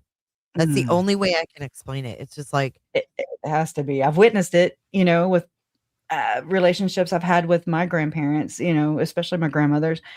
I mean, it's special. It's, like, so they're special. so special. Grandparents are so special. Yeah, and they're so wise. I mean, they really are. Like, I miss their I'm so wisdom, glad to have that relationship because I didn't really have a relationship with my grandma. I Mhm. only had one grandma. Everybody else was passed away by the time I was born. So I had Wow. one grandma, my mom's mom, but she lived in Indiana and we were in Mm, Michigan. So all my siblings grew up in Indiana. My dad got transferred. He worked for Ford, transferred to Michigan. I was the only one born there. So like we didn't mm. see the family in Indiana but once a year. So I grew up completely different. They grew up with all the cousins and I didn't Oh, have yeah. any of I had that. tons of And cousins. I have I know tons of cousins. I'm so jealous of people that have a lot of cousins close to their It age. Like that's so it's cool. cool. You fight with them, they're like your siblings, but they're not. It's Yeah, really they're cool. not like your siblings, they're like your friends. They're like a Yeah. cross between both. Like it's so awesome. And, like, I'd be thinking my mom's just the worst biatch ever, and then my aunt would be, like, so cool, and then but Right, my right. cousins would be like, "My mom's like, Anyways, it's just kinda different. I It's love that. interesting. I do too. But, I mean, like, it's something that my kids, aren't growing up with. They didn't grow up with. It's because I mean, JJ, again, was adopted, and, it's like, okay, well, the grandparents' role was discussed with with, Charles and Lori, but I don't Mhm. know. I was just like, "Ooh, okay. What about the rest of us?" Yeah. I mean, I don't know. It was and I mean, I had young little kids at that time too, so it's like I wasn't I don't know. I didn't travel. I would not get on an airplane So you have a because 10-year-old? So when yes, all he's this my happened, bonus you had a baby. 5-year-old? Yep. Wow. I guess I I've mean, never really put that in perspective. he's on the Netflix thing, digging in his nose right next to JJ singing on the bus. They did not blur his face. They Oh, did not ask for him. that's your son? I It's didn't know that. my bonus he's my bonus baby. I have 3 bonus babies, and then I have, I did Zach and not know Ashley. that. Okay, I didn't know that Mhm. was on the that video. I know that Yeah, video. like, Cy, would play Digging with in his JJ. JJ nose. was a little bit older. Huh? Yeah, he was Digging digging, girl, straight up. That kid exuded dirt. I mean, you take him out the bath. I mean, I've known him since he was 18 months old, but you take him out the bath, and I mean, he would just like sneeze, and then there would be dirt. I'm just like, what is happening right now? You know? like the real life pig pen from the Peanuts. Yeah, and I mean, again, yeah, he would pants himself. Like, he get pissed off, his pants would come down so fast. We were like, "What just happened?" You know? Why when he gets pissed Funny. off or not his way or whatever, he just them pants come down. They're off. They're on the ground. We're just like, we laugh now, you know? We're like, "Dude." Oh, man, that had to be a lot. I never I really mean, put it it was, in but it perspective. wasn't. It's like, because I mean, I started, dating Jason in, like, 2018, and then this Wow. happened in 2019, you know? Yeah. Wow, Jason's a trooper. Oh, what? He's a saint. I Yeah. swear. I mean, it's a lot. It's It a lot is. for you, but it's a lot for your significant other as well. And our kids, you know, like, Everybody, yeah. for Ashlyn, I mean, Zach, he was kind of we were estranged for 6 years, so he's my oldest, and so, like, he went to basically, he went to his dad's and never came back in 2012 when JJ was born. So when JJ was born and coming into the world, Zach was kind of not in our world, you know what I mean? And Yeah. then as Zach was coming back into our world, JJ went out. And it's just like, what? It's Wow. like 2 ships passing in the night, you know? Yeah, gosh. I mean, years apart in age difference, you know, but still, it's like, it just I don't One, know. yeah, I get it. It's a Yeah. lot. And so It's a lot to JJ, do. you know, he was, he he was older than Silas, but he was, I mean, they entertained each other big time, you What's know? your oldest name? Silas would just be like, "What?" Silas? I love that name. Silas, yeah, and you know, because JJ was a ball of energy, and you know, he was very bossy, and like, I didn't realize it till I was editing, or uploading a video onto YouTube. It's like one of my first ones, and it's like a home movie at my uncle Bobby's house. Uncle Charles he was outside of where we were, sitting by the bonfire. Him and Lori are going through all this stuff, but I didn't know that then. Wow. So looking back, it's just like, oh my God, that was our last New Year's together. This is when I find in the FOIA docs, you know, that she was praying, And and he was casting keeping all out, that in. and saying that they were hovering over the truck and gonna make him crash, and, you know, he left us. He left us here in Lake Charles and went back, you know, he went to Houston and Galveston at one point, but, you know, it's like, it's crazy. But y'all had no idea that No, not like this. I mean, I remember the mention of a cult or something, and I was just like, "Okay." Duh. yeah, You know, I right. just was like, and that's when I looked at Larry and I was just like, "A cult like Charles Manson?" And again, I say that we say these things ignorantly because I'm just was unaware. I had no right to speak on this, you know, and I'm like, "Well, Manson, he didn't kill anybody." And Larry looked at me like I was crazy. And that's when I'm like, "Okay, I read the room." And I've started digging. And now I understand, you know, that Yeah. it's it's crazy.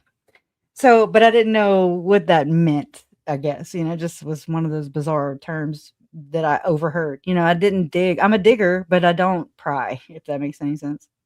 You Absolutely. know, Uncle Charles would like when he would visit with JJ, um, during that time when they were separated and he moved to Houston and stuff, and my parents owned a transportation company, and they had, like, a fleet of vehicles, like buses, you know, charter buses, minibuses, Crown Vics, you know, just different size vehicles to accommodate, offshore crewmen. Like, I was sure to, like, tell mom anytime we had a Pensacola run, that's me. You know, like, I'm on that because it was a good run, you know, you just go and transport one guy, usually a robotics or a diver or something, and I went to the fish house over there, you know, like, it was just kind of a day trip, you know, and I'd have to spend the night and then come back, another day trip. But, like, I also am very physical, I like to clean, like, I don't know, I started we started cleaning the fleet, like we'd keep up the maintenance and everything on them and everything, me and Jason. And so we'd be at the shop a lot. And so I saw Uncle Charles there one day, but I was cleaning a minibus.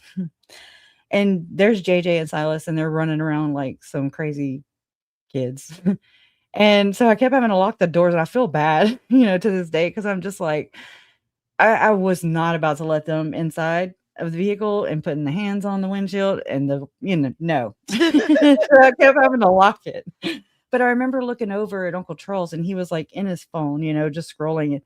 And so whenever I was going in, anyways, I after I was done, I was passing him or whatever, and to go put some cleaners up, and he was like, "Hey, can you believe that?" And he showed me his phone, and he was like, it was like a woman or whatever, and he was like, "Can you believe that she finds me attractive?" And I was like, "Well, yeah, silly, you're not a bad looking guy."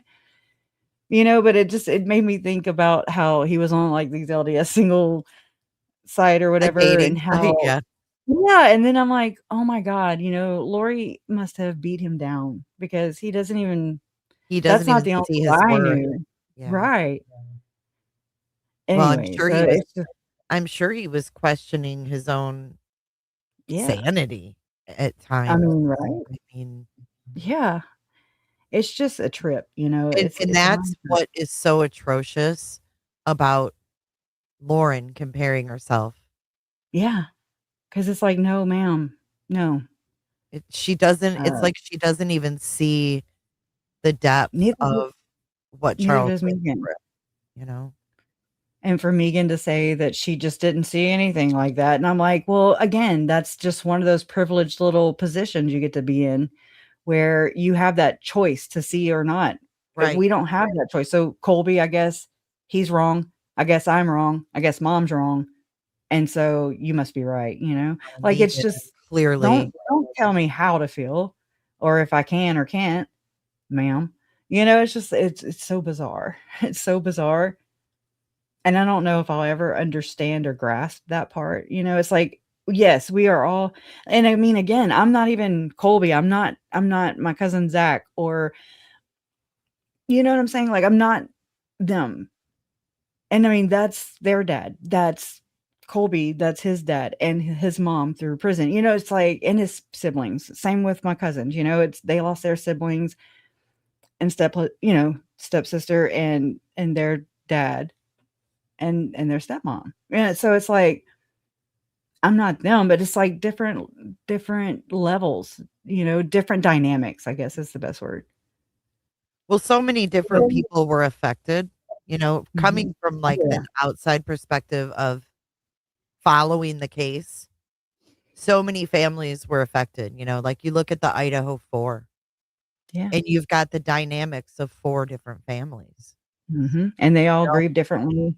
And they all grieve differently, they all see justice differently, they Mhm. all see everything differently, and it's just it's Yeah. sad, and then all your dynamics kind of collude without Mhm. you even wanting it to, and there you are.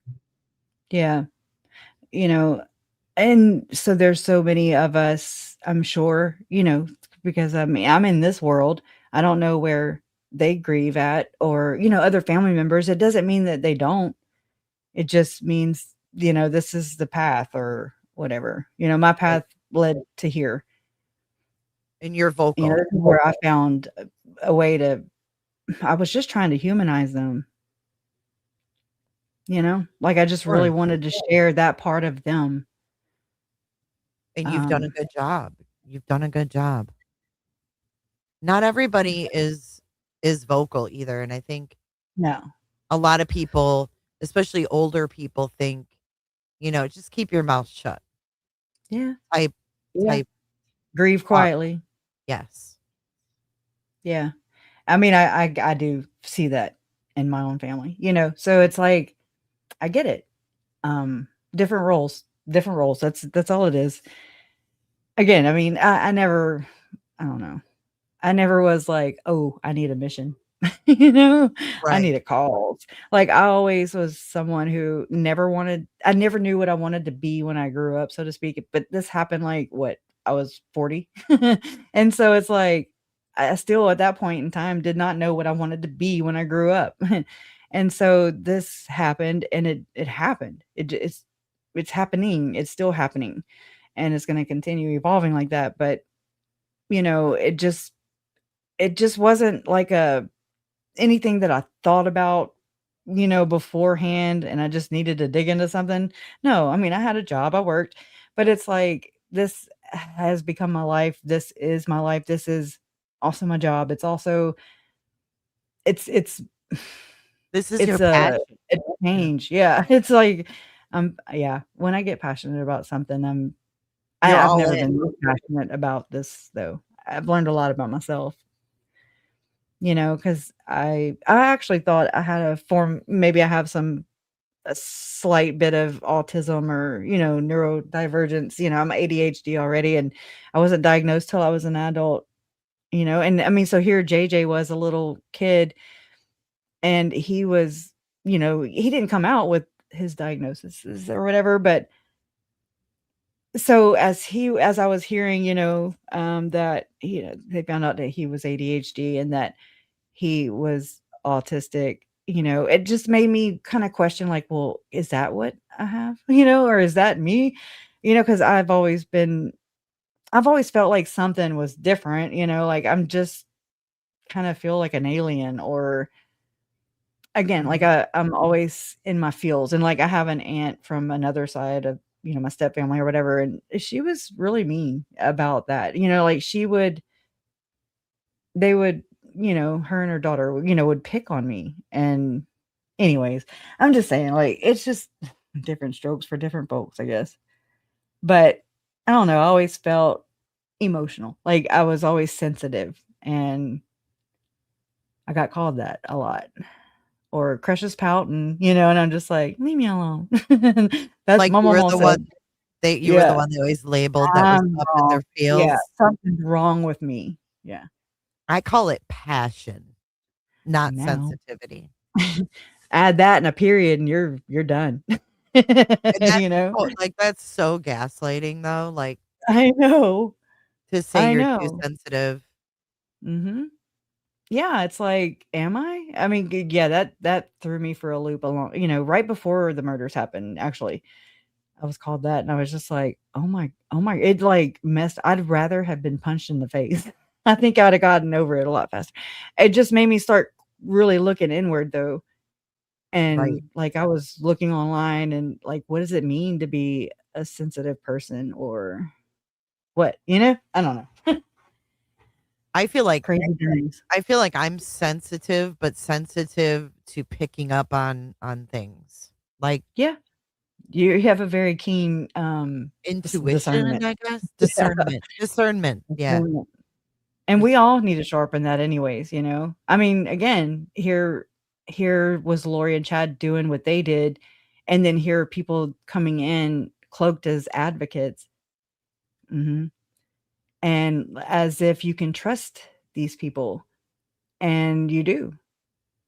Because, it's like you don't it's like I'm not looking for that in other people. I'm not looking for that other people are gonna be, bad, abusers, or, being have negative, yeah. a different intention, than I do. So it's like, I think that's what we do. I think that's how they kind of exploit our empathy, you know? Mhm, mhm. And it's crazy because it's like, we can't imagine doing that. We can't imagine being able to sleep with that on our conscience, So it's like, that's why I think it really blows our mind, when they do these things and we're like, "What? Are you Yeah. watching this?" It's wild. Yeah. I pick up on things easy too, but it seems like sometimes, or at least in this experience with all this weird shit, with the true crime community, whatever the hell. And I mean, true crime is true. Don't ever forget that. And True crime is definitely true. right? I mean, it's like sometimes the closer can be more deceptive, I think.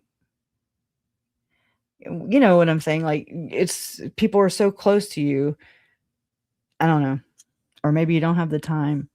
I didn't have the time to like dig into people, No, of course but I not. keep my ears open and my eyes Well, I think peeled. that's But why it's important to talk about, Lauren and John, because there's yes, future people that could fall into that same trap. absolutely. I mean, I'm no expert on this, but it seems like there's hallmarks there that are screaming, Yeah. red flag, red flag, red flag. And it's like, okay, to what degree does this go to? When does someone go from Lauren and John to Chad and Lori? Hmm. How far in the delusion do they go? And you know what I mean? Like it's and the reinforcement and the echo chamber and the forgive and forget, don't hold people accountable. That's scary to me. And so I've been saying this from the beginning when people wanted to just dismiss or they were relieved because Chad and Lori were in prison. Well, zippity doo dah, whoopity Right. doo. Like it's all I over. mean, what about the rest of them? We Because got the they bad are all guys. bass backwards, And so this has been one of my biggest concerns is how many more like-minded individuals have this same exact belief system, if I'm you will, telling you, it's scary. And like we were saying in the very Mhm. beginning when I first came up here, we were talking Yeah. about, these deals and stuff. And the au pair trial is going on right now. That girl literally shot a guy. Joe Ryan, right? Yes. Yes, Joe And Wright. wow. I know, I'm Yeah, like, wild. "Whoa." I know when I heard that name, I was like, "Oh my god." But yeah, I mean, point blank shot him dead. And she got a deal. And after the trial, it's time served. She's out. She's done. And it's like, wow. That's like Gypsy Rose. Mm, Ugh, that's effed up, man. y'all. And I'm telling you, it's like I and mean, then here's uh, my daughter, taking a picture with Gypsy Rose at the mall. Ashley, if you're listening, I love you, honey. It's nothing against you, but it kind of goes into this what they're doing to our youth, society in these datelines, and I mean, that's part of it, the Gypsy Rose did an event sensationalism. at a mall. No, she moved to Lake Charles, Louisiana, and Oh, that's she where I ran live. into her. Yeah, at the mall, and Oh. she was like, I took a picture with Gypsy Rose," and I was like, "Oh my god," it goes into the fandom type thing, and I'm like, "Here's Lori, your Lori's." I mean, Ashlyn's my daughter, so it's not. Anyways, it's her aunt, but you know what I mean, like dynamics wise, like great aunt. Yeah, I I guess get you it. could I get it. say. Okay, I She couldn't sees think of the word. Gypsy Rose and she's like, Yeah, "Oh my are you gonna run god." into Lori? Like, what are we doing here? Like. And so, but that's been this whole misconception, I believe, about Gypsy Rose. We were sold this one story. We believed it for the most I didn't part. believe it. You didn't? Mm-mm. I mean, No. I did. I never went past just I okay. did a dive on Yeah. her though, and I did watch her videos with what's his name? I can't think of his name. The boyfriend? Uh, Nicholas Godejohn. Nick, yeah. No. She was very Dude, have you manipulative. seen the crazy shit that's come out lately? I haven't followed. No, I haven't really. I mean, I've caught little things here and I've there, and I'm seen just some like, of the what in videos. the hell? She Oh was like my god, dancing or doing something weird. I was like, this chick. When no I when mind I don't know control. what it was I dug into, but when I read about her talking him into coming and they went to the movies with her Yeah, mom and she dressed up as a princess and then took him right. in the bathroom and did what she did. And that was the moment I knew that she was manipulating the shit out of him. Okay. Yeah. I mean, I could see that, I never had to dig further into that, if you knew. Like, I wasn't into true I didn't know anything Yeah. about all this stuff. I was just, living in my own bubble of ignorance, And so it's like, again, it's Oh, just from the media though, they made it seem like she was, a so victim, yeah, such a victim and he was the vindicated. bad guy. Like if anybody should have gotten out, it was him, not her. Yeah. Yeah. I mean, it's so effed up what happened. So again, it brings me to question, like, what do prosecutions or, Oh, yeah. what's their agenda here? I What don't trust is the why why do all these datelines happen and just come out right before trials? It happened for Nicholas Godejohn. it. So it's Mhm. like, why do they do that? But then they ask the jurors, and you can hear the rhetoric. I love watching when there's jury selection. I used to think like, oh God, I'd rather watch paint dry. But Yeah. then I took, I watched Chad's, and then I watched Lori's, all the trials. But it's interesting to me now It's because interesting I'm like the depending on influence the part. trial, yeah. If you're into it, it is interesting to see the jury selection, but sometimes it is boring. Yeah, I went through like this kind of awakening with that too. Like I didn't even really pay mind to the jurors in Idaho. It just, I don't know, it didn't register for me. It wasn't a Uh-huh. thing. Yeah. I knew who they were, I knew their job, but I just didn't understand how important their job was, how impactful a case can have Mhm. on a juror. Like, and then I started to be like, oh my God, this is life changing. Possibly. Some people are okay and move on, and some people it affects them for life. I mean, I understand, and it's just, I don't know. I find that very fascinating. Mhm. For sure. Um, But they are. I Anyways, mean, the prosecutors are in it to win, and yep, this is what scares me, right? Is that the prosecutors come up with a narrative. yep, Whether that a narrative theory, if you is will. true, yeah, whether that's true or not, they're gonna work that evidence to prove their narrative. In other words, that's how they're gonna go down the road to proving guilt. But it Yep. doesn't always include all of the pieces, Nope. and that's what's frustrating.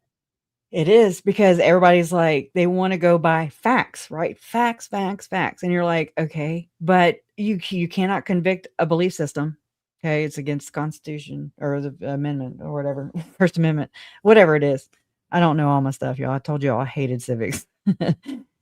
I used to be in trouble all the time.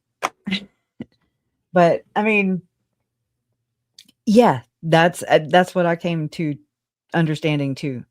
Was, I mean, Crooked. it's just a theory, and they just present it like Lauren did in her 9-hour live. They spin it, or They however do. they have to, because their only job is to get that conviction, So period, you in the know story. They're what? not there to tell stories. You know what fascinated me about this au pair? I know I keep going back to this. I'm like No, that's good. fascinated by this case. I don't know if you know anything about it. And I Yeah, don't know if you know anything about the Watts case. But somewhat I after a bit. pictured as I watched some of this testimony in this au pair, um, I pictured if Chris Watts actually went to trial, and it probably would have been his mistress sitting there with the deal, spilling all the beans and putting everything on him. It's just like Yeah, it's just how they're framing it. wild because I their watched this roles happen don't with Lori and come out. Chad. What's that? I watched this happen with Lori and Chad in Idaho, where when Lori's trial happened, they framed her as the cult leader, basically. Okay. Right. Then when Chad's happened, they spun it and made him the cult leader. And Oh, it was right. very interesting. I mean, there's, the verdict's still out on who's led who, and I think they just led each other both. Right. Which would have been interesting if they were tried together. I know, right? That would Right. have been, oh, that was the idea. But then I don't know. I just don't know. And it's so much to handle as just, I don't know, just being a relative. It's like a document dump every day when a trial's happening. Hmm. There's so much shit, and you're just trying to process it. And everybody's so fast putting it together. Thank God, right? Because I can't. I'm just like, and so that's why I felt it's so important to, it just kind of became part of my thing, my own ritual, to go watch everybody talk about it and decipher it, because everybody's different. Everybody's got kind of the same, the same core, I guess, but people have different things to throw in there to factor in, and I just don't want to be like one-sided or blind to other things, other possibilities, Right. So I appreciate watching other people, from little bitty creators to, movies, whatever. I Yeah. mean, real life, whatever. Mhm.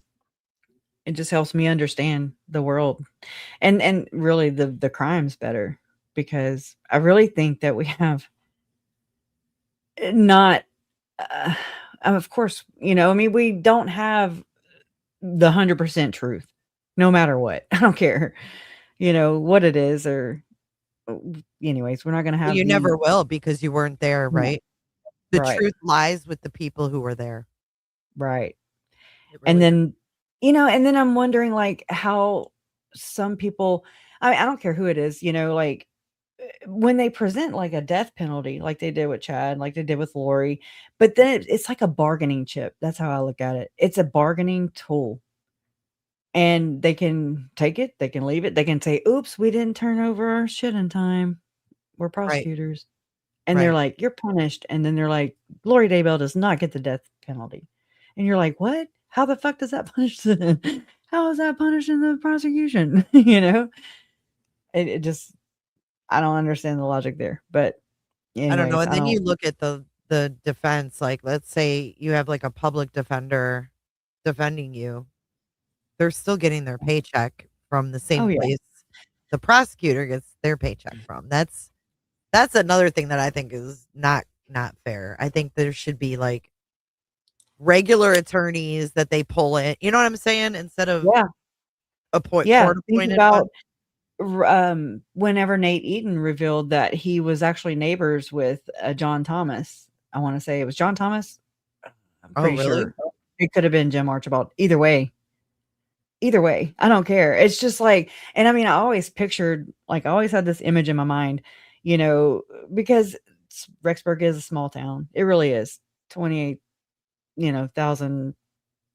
Am I saying that right? I think it's 28,000 people live there. I mean, BYUI is there. It's got a university there. Watch them damn universities, y'all. And then, um, but just the Mormon, the percentage of believing Mormons, who have the same exact belief system, and people can say, no, it's not. And I'll be like, yes, it is. I can show you all kinds of ways it is. Lauren does it now. Stalker to her is zombie to them. Okay. That's all it is. It's like when Lori had her trial in Arizona for my Uncle Charles, she started calling him my husband, my husband. And it drove us fucking crazy, drove us mad. We're like, your husband's on death row, girl. um, but what it is, she could say my husband, never saying Charles, never identifying him as a person. She still, it was a manipulation, basically. Like, she was claiming this close, my husband. It's a term of endearment, like she's claiming him as her husband, but yet still victimizing him and taking away his identity, Like you she know? distanced herself almost. Yes, distance, but it was a manipulation tactic, big time. And so it's the same thing. My stalker, my husband. So there you go. Yeah. It's like, but these things are subtle, right? They're tricky. If you're not looking for that, you're thinking, I wonder if she regrets killing him. And then you're like, no, she does not. She went on to kill her kids and another I mean, in her mother. mind, does she even see it that way? I think that I don't want to know. I ain't like Lauren. I ain't trying to get in her mind. But it's like, does she know that she's manipulating? Is that what you asked? Yeah. I mean, how twisted is this woman? You know I what mean, I she mean? has to know. They have to know if they're using specific language and terms She only at enjoys it. certain times, It wasn't like the whole time she was saying But my I guess husband. She my was, question is the manipulation tactic of Lori second nature due to her I think so. upbringing? You know what I'm saying? Like, was it ingrained in her? Because a lot of people, I think so. when that is so deeply ingrained in some people, they don't recognize it. They Exactly. just think It's they're fucking right nothing all new. They're Yeah. like, "Why are y'all bitching?" I mean, it's just same old regular day in the life of Lauren Matthias, you know, or Lori Vallow or Right. whomever. And it's they know how to adapt to it too. They're like chameleons or something. Yeah, And it's they adapt to whomever they're presenting in front of. If that's it's if it that's the she's scary name thing. dropping, right? Picture her name dropping, with her interactions with the police, talking about Lori and Lauren. Look at John. I mean, he was over the phone starting and he like was on the phone and the Henderson cop was there. Lauren and Grayson were there. And so he all of a sudden changes his tune and he drops down even in his tone, in his octave, like he just kind of reshuffled, whatever, calibrated. And he was like, "Oh yeah, so I do a lot of work with, whatever police, Metro Police." Mhm. And he was trying to drop it there. Yeah. He was trying to find a hook, where he could manipulate, basically. And it's like they're so good at it. I mean, it's subtle. Like you don't quite realize it immediately at first glance, I Right. usually catch things the second, third, 50th. It depends. And I'm like, wow, you know? And it's like they just adapt to their surroundings and audience. And I mean, I That guess is maybe we're wild. all like that to a degree because I'm I mean, to a I'm degree, not we are. exactly. Huh? I mean, to a degree, I think everybody kind of is, but Yeah, you have your, like, home, like, I wouldn't go out in public like this. where you're more comfortable maybe around certain people and Yeah, you act a little different, but not that drastic of a right. difference. Not manipulation and, Right. like, trying to get things to go my way or yeah, no. Definitely not to, convict a innocent person of something I'm doing. It's been wild to watch, y'all. This whole thing, just this part of it, this leg of the crimes, if you will, for me, it's like, this has been just wild. And it's like, but Christina or Lauren outing whatever it is that Lauren did when she exposed herself, she opened my eyes to, first off, her. Then she, because I didn't want to get involved with all the Christina stuff. I was like, that has shit to do with me, like Mhm. yeah, I'm good. But then, I mean, I couldn't help it. I couldn't help it because that happened, it provided me a little safe nook to just kind of step out and say, "Hey, me too." Basically. I mean, just that's not been my experience with Lauren Matthias. And so it kind of created like this safety bubble, if you will, where I could come out and not have fear of retaliation from the entire gym community, okay? They are vicious and malicious, and it's the same thing with the church, people who defend the church. Um, so it's like, okay, and I mean, it was scary for me back in 2021, 2022. It's my family, this my damn family, and I did not feel safe enough to, you know, even talk publicly about it. I tried a little bit and a little there, a little here, but I mean, it was. Do you I mean, remember certain the people. first time you came on here and went live? Yeah, it Talked was. I about it? only know this. I only know this because it ended up being in question, with Lori and Chad, with her mental health crap. Um, anyways, it was October 21st, 2021. I'm sorry, October 5th, 2021, and it was like a hearing for Chad, and it was my first time streaming live, and then it was crazy, because again, it came up in that Lori claimed that her mental health technician assigned her homework and then to find a new lawyer or something. And she also let Lori watch that very hearing that I live streamed. Not this, I don't know if it was the same one. I'm sure it was East Idaho News or something. But that same hearing, you know, it's just like, oh wow, that's so weird. Coinky dink. YouTube bad actor says, is that a crown on Jay's head? It is. It's my foil crown. Good to see you, YouTube. Yeah, I made it back. I don't ever want to end up on your channel. That's my goal in life, okay? Well, you're on her channel, but not because I say her, I don't know. Them. But because you're fighting, you know. Gray. Again, Gray Hughes is the first YouTuber that interviewed my parents. See, I never even knew they interviewed with him. Yeah, he did, you know, he covered, I want to say he covered Julie Rowe too, or, you know, reviewed her or whatever. No, Did they he? covered. I think so. I need to go back and watch those, y'all. That'd be crazy. I had no idea. I was watching the Ping videos last night too, and gotta do the Ping videos. I was looking at her hands, man, and I was like, they are alien-like, man. They're like, they look like tentacles or something, and I was just like, dude, I forgot about her that hands. video.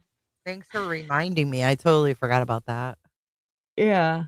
I mean, it's two of them, but they're like, I want to say 9 minutes and the other one's 11.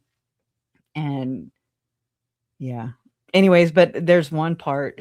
I have it right here. I'll let y'all listen to it when I pull it up. But I was like, well, yeah, she's been cacawing for a long time. Her and cacawing, yeah, they go way back. Nothing gets past her. None of her victims get past her. That's for sure. Let's see. Where's it at? I need to publish some of these damn things. I have so many things. And I'm like, okay, well, it does you no good, dummy, if it's stuck in your phone. You know? Like, where's this at? Okay, here it is. All right, I'm just going to turn my phone up. And I don't know which. I have two of them, but I don't know which one. So find out with me. She's driving. So, Do it. ready? I'll stop here for a bit. And I'll show you. Where Chad's. That's the one more. Here's Chad's. There's Chad's. Okay. There's the memorial fence. Are we supposed to be able to see it? No. Oh, okay. There you go. We're just hearing. And here's the other one. Flag 6. This will actually lead us straight to Chad's, straight to the memorial fence, which I'm going to stop and pull over. In fact, I think the woodcocks might be over there. So I hope we see them. Tomorrow is the sentencing. Tomorrow's the big day. So Yeah. I'm just saying, she's like, hopefully the woodcocks will be there. You know what I mean? Like, God. just forever. Always. It's gross. And I saw this. Now that I saw all the time. And I'd just be like, really? Especially when she did the whole grandparents thing. That pissed me off. It hurt my kids too. My kids heard that. My youngest, okay, our youngest, Si, I mean, he don't hear what I say about Lauren or over these. I mean, maybe he's heard, but I mean, I don't do like, I'm not like, oh my God, you know, like in front of him or anything. I come in here, I'm closed off. But he came in the room recently and he was like, is that Plastic Girl? And I'm like, who? Plastic Girl. Plastic Girl is what he calls her. So I'm like, wow, you know, kids are smart, man. They pick up on things. And we really do. A lot of people of society tries to, like, especially in the SRA arena, you know, satanic ritual abuse. It's actually just ritual abuse is what it is. The bad label was stuck there by the very people that abuse. And anyways, it's I forgot what I was saying. Shit.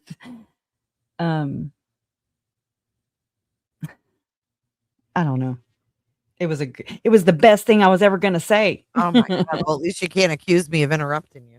I'm throwing up glasses because you did in my mind. You know, Your presence interrupted me. yeah, your tinfoil bounced some shit off. Cut me off. Yeah, you threw my projection back at me.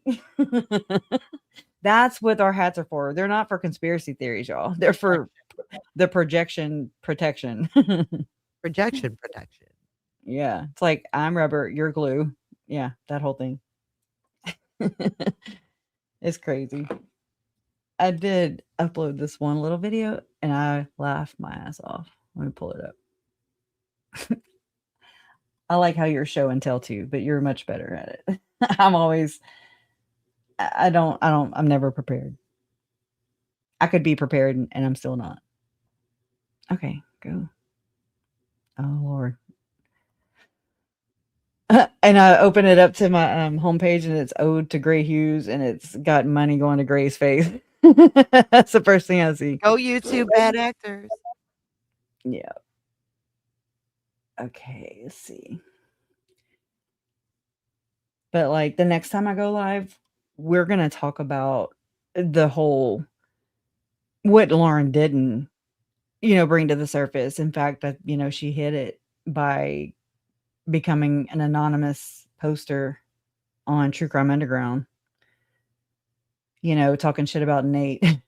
Right. And VanderSloot and shit. And then I took part in that post. And I was like, I appreciated this poster. And that was her. I appreciated what she was saying. And then, for that, anyways, we're going to talk about Carissa, the name Carissa VanderSloot. Her name is Carissa, I'm sorry. And there's this part of the FOIA docs. Do I have it? No, I don't. Let's see. Let me shuffle this around real quick. The FOIA docs right here, where it's a conversation between Chad and Lori. And it's the day that JJ was murdered, or last seen alive, we'll say. And it's that weird egg exchange. Well, anyways, it's like I don't remember the egg exchange. 9:22. I noticed several messages on the blank iCloud that were of concern. This was around the date that JJ would have disappeared. The messages were deleted from the account, but retrieved through the extraction process. They are as follows. Sorry, grabbing a sip. 9:22 at 8:55 hours.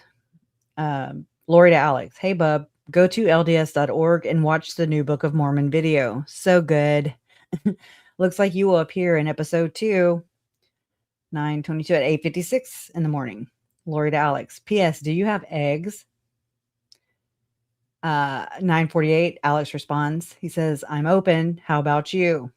And then I want to say that picture of JJ was like at 10 something in the morning. So just know that from what I remember. But Lori to Alex, me too. They are still on. I think she meant to say in the bedroom, but she's talking about Melanie Gibb and David Warwick, I think. They're still on the bedroom, so not sure what their plan is, but they should be up soon. And then 10:21 hours, Alex says, okay, let me know. Do you want me to get eggs and bring them to you? 12:11 hours. So this is, the photo has happened of JJ on the couch in his red pajamas, right? And Lori says, come on over to Alex. And then Lori says at 12:14, 3 minutes later, she says, let's meet Chad at Terrestrial Temple in 20 minutes. Terrestrial means the next world. So I'm thinking that's some kind of temple reference. What's that? Okay. And then at 12:14 hours, Alex says, okay. 12:18, Lori says, are you ready to go? And then 12:31, Lori to Alex, going now. Can you meet us there? Us. Lori to Alex at 12:31. Again, how do I get there? What do you mean? How do you get there? You know where the temple is. You know where Chad's is. So where's there? Is it that lot? Anyway, at 13:47 hours. So what is that? 1:47, I guess, PM. Should we take TH? I don't know. To Bear World today? They did take JJ to Bear World, but it wasn't that day. I'm telling you. What's the TH? I don't know. I don't know if it was JJ or them. Oh, or maybe it auto corrected. Like typo. Yeah. The burner phones, What's Bear World? Bear World is right there in right by where Chad lived. And they went It's there like a that little day? amusement park. No, they went on the 15th with JJ on a ride by himself, and Tylee was dead, everybody was dead, and he Oh was my just there god. on that ride by himself, and it's heartbreaking. 'Cause he's just sitting there all by himself, and he's just kinda looking away. Kinda like I picture, like, dissociated, you know? Yeah. I don't know. It's hard. That's hard. Closed off. Yeah. I mean, just maybe wondering what's going on, you know? Confused. Alone. Anyways, and then at 14:17 hours, I'm sorry, 13:47 hours, Lori says, "Are you still there?" Okay. 14:17, Lori to Alex, "Are you coming home?" Okay. And then at 15:07 hours, Lori to Alex, she put 3 question marks. And then at 18:28 hours, Lori to Alex, "Are you ever coming back?" And then Alex to Lori at 18:28, same minute. "Yes, just waiting on Sharissa for a fresh ceiling." Anyways, Hmm? so Sharissa is Who's Frank that? VanderSloot. There's a Sharissa VanderSloot who is Frank VanderSloot's daughter-in-law. Oh my god. I'm just saying, I don't know. There could be other I'm sure there's other But people who is named this. did this person ever come up in the trial? Nope. Or by Nate Eaton or Lauren Matthias or For any a other fresh reporter ceiling? on the day that JJ went missing. And this is Temple Talk. Ceiling, that's what they're, they How do do you spell ceiling. that, Charissa? C8 or how Alex spelled it was CHARISA. And how does his daughter-in-law spell it? CHARISSA? I'd have to find it. I don't have it right here on hand, but Huh. I think it is with 2 S's. Anyways, it's just one of those things. It's like, come on now, this powerful billionaire family in that area, and nobody's going to question it, and except for an anonymous person, as Lauren posing as an anonymous person on True Crime Underground. So it's like she introduced it in order to drive it away. And that's why I think Nate and her might be aware of each other already. And I hate to say it because people need a hero in the story. And so they look at Nate as all knowing and like just this, saint. He's Yes. not to question. He's never asked me to Everybody can interview. be questioned. He's Everybody. never offered me a platform. He's never, so Lauren's never offered me a platform either. And that's pretty Just, wild. I mean, it's like Trina K said it, she was the prosecutor in Arizona, and she was like, sometimes no evidence is evidence, I mean, it's like what they omit and what you don't quite like. Again, I don't think I'm anybody, but don't sit here and say that you give people and everybody a voice in an interview and when you don't, because I've been right here, chomping at the bit. You just don't like what I'm reporting on.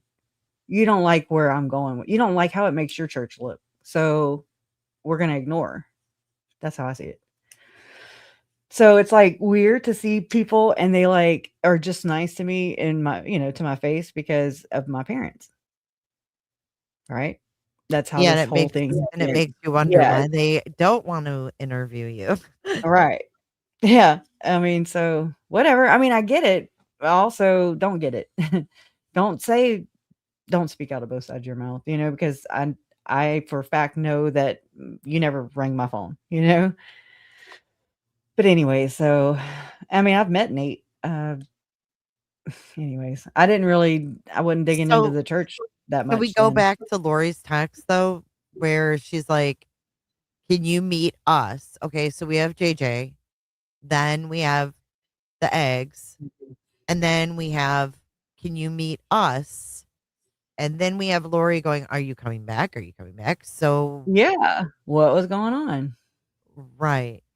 Can you meet us there? Because she's like, right here. So somehow she meets up with Alex, but then they're separated, and she's wondering when he's coming back. And it's hours, Yeah. Was he with Chad at Chad's house? Right. Were they I don't know what they were doing. There's something about this lot too that I believe, like there was that real estate agent that testified that made everybody laugh because he like snapped back at John Pryor and he was like, I don't know, you own it. Yeah, yeah, Which I yeah. mean, ha ha ha. But I also these people, it's a secret society is what it is. And so you're n it's it never makes sense, right? Nothing ever aligns, David Warwick's like, "Oh, no, Chad showed me an invisible church." And I'm like, Get out of here." Like, I was so pissed, Yeah. I had to go, like, walk the block after he testified in Idaho. I was pissed. And, I mean, Lori was pissed too, I could tell. I mean, like, I don't know. That was just my reaction. But anyway, or my take. Um Because, I mean, these people are testifying, you're not testifying, so, get up there, girl. I don't know. It's like I looked at her, and there was this one day whenever it was the one day whenever she wanted out of the court. She didn't wanna be in court the rest of the day because they were I mean, I'm assuming because they were showing the, autopsies of the kids. It was the 2nd day in Lori's trial, and Mom didn't go that day. Her and Brandon testified the 1st day, so they planned on not going the 2nd day. They were going to have brunch, because she didn't wanna see that, and I'm like, "I got it. I got this," so I'm there with Larry, and I think Uncle Jerry was there too, and my Aunt Susan, but I just happened to see, like, Rachel Smith was, like, right in front of me, like, I could blow on her shirt, It was like, "Eh." And she had these photos or, evidence pictures or whatever, um, that were soon to come up or whatever, and so she had them face down, and when she flipped them, I saw the red pajamas, and I just kinda I mean, again, I didn't see anything, like, revealing or anything, but I knew the red pajamas, and I knew that was JJ, and I was like it I had to, like, stay in my body, if that makes any sense. Like, I felt like I coulda jumped out of my body at that point, because you can't make a scene, you can't cause a commotion. So I threw my earbuds in, and I was already like making posts or whatever on Twitter X, and just to kind of keep my mind occupied. And so I threw my earbuds in, and I just put it on any kind of music, and then I'd put it on a song, and then it just I don't know, I'd move to the next song, and it's like I was just trying to just hold it in as much as possible until I could just get the fuck out of there. And Yeah. so whenever the first break or whatever happened, I mean, I was like, "Oh, fuck, thank God." And I'm, like, packing my stuff in my little backpack, and all rise. And then so, I look at Lori, and I mean, earlier that morning, I was, like, staring at her, and I was just, like, looking at her and screaming at her in my head. I was just like, "How the fuck are we here? Why are we here? How did we get here?" Like, Mhm. it was just so frustrating.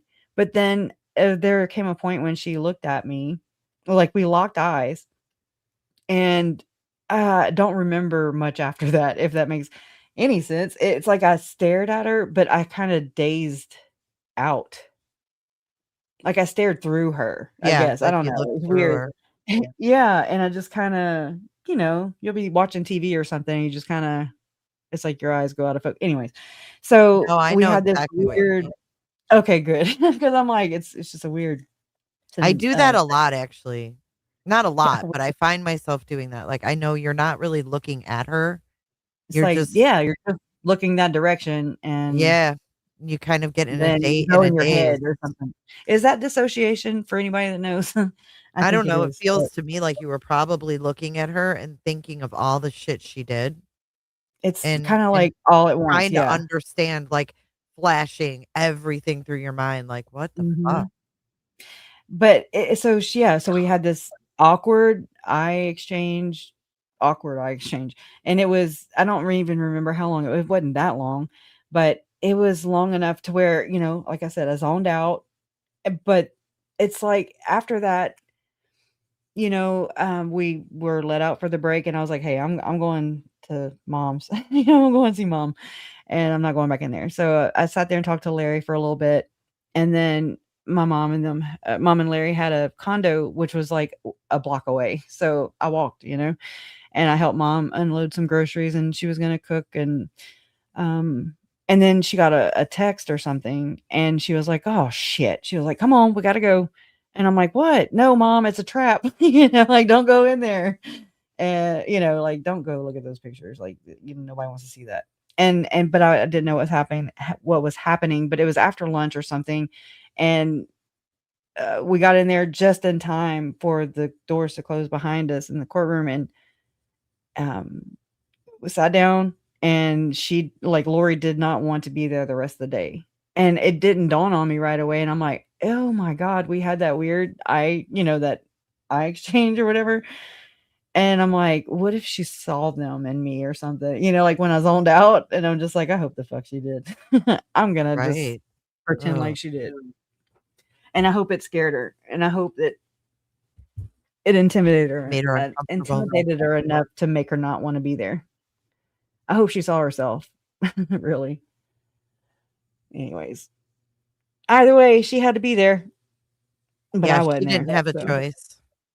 And That would've I been think so that, hard. I have a weird thing too, though. A lot of people talk about Dr. John. I just said doctor, my bad. Let me retract that. Well, okay, I have a really hard time making eye contact with the camera. I can't do it. Like, y'all will see. Go watch. You'll see my eyes will dart all the way around that motherfucker. And they will not. It just, I don't know what it is. And I can't I've tried so many times. I've done a couple, but uncomfortably, That's where different though, Crusha. What you're describing is now in different. Like, person is different. I'm looking everybody in the eyes, yeah. See, But no. What you're so describing though is different. Like, I never look at my camera because it's propped up above my screens, right? So Yeah, I'm like mine too. looking at my screens. So Yeah. why would we, when we're sharing things, sit there and stare? I don't make love to the damn thing. But look, I'm not right? gonna. But look how close his setup is, right? And Mhm. he's supposed to be Mhm. talking to the audience, but he's reading. And even when he's not reading, his eyes are darting down. You don't dart Oh, your I see what eyes you're saying. down. You know what I'm saying? Like, you're looking about, but you're looking Around. up. Your face is up. I mean, you know I what see I'm what you're saying? saying. He is Looking down literally at shame, because he likes to project that shame on everybody else, that's for sure. Mhm. And He even especially said you recently. notice if you watch him, you'll see when he talks about certain things, he keeps his head down. Mhm. When he's really putting it on thick with his bullshit. Yep. You don't have that same, that's not, I just that's feel like I'm opening myself up. Like, I don't know who these people are. yeah. And again, like I said, they practice some really weird shit that I don't quite understand all the way. And until then, I just I feel vulnerable Yeah. already being on here. But then, to look at I don't know. It's like not human, first off. So I have a hard time connecting with it. And then it's like, I don't know. It's been one of my just, I can't get around it. I've tried. Yeah. To trick myself or just say, "Oh my God, Crusha, it's okay. You can do a pre-record. It's okay." But I mess up every other damn word, So it's like when I'm live, I But might are say some you awkward shit, but I but are get you through really it. but are you really messing up because you're kind of off the cuff? That's Like, true. you're not scripted. So I don't Mm-mm. think you're messing up. I think you are thinking in real time, and that's what It's I just think not people my love. style or something. And Yeah. yes, that's you. Don't change. Don't do I mean, do what makes you comfortable. I'm not going to tell you what to Yeah. do, but I think, what you do is amazing. And I don't think you need to rethink it. Um, and if you're not comfortable on camera, don't come on camera that day. Yep. Everybody knows who you are. I don't feel like doing the flat iron or yeah, I got wavy hair. And it's not like curly wavy. And it's not like yours, like where it's gonna Oh be my God. curly. It's Yeah. like curly and straight at the same time, and don't know which way it wants to go. Well, Half you of just it's gotta like, pick away. You gotta pick away and go with it. yeah. Oh man. And just like my mom has the same kind of hair too. But Yeah, you're definitely not screwing up when you're off the cuff and you're talking about wild stuff like this, Kresha. I mean, I don't know. I think you're too um, hard on yourself, girl. yeah, oh, I am, of course, right? But hey, y'all, get along in the chat. Everybody can have their own opinion, and it doesn't mean that it's yours.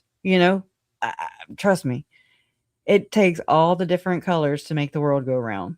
You know, and so we don't know. We weren't there, or I wasn't.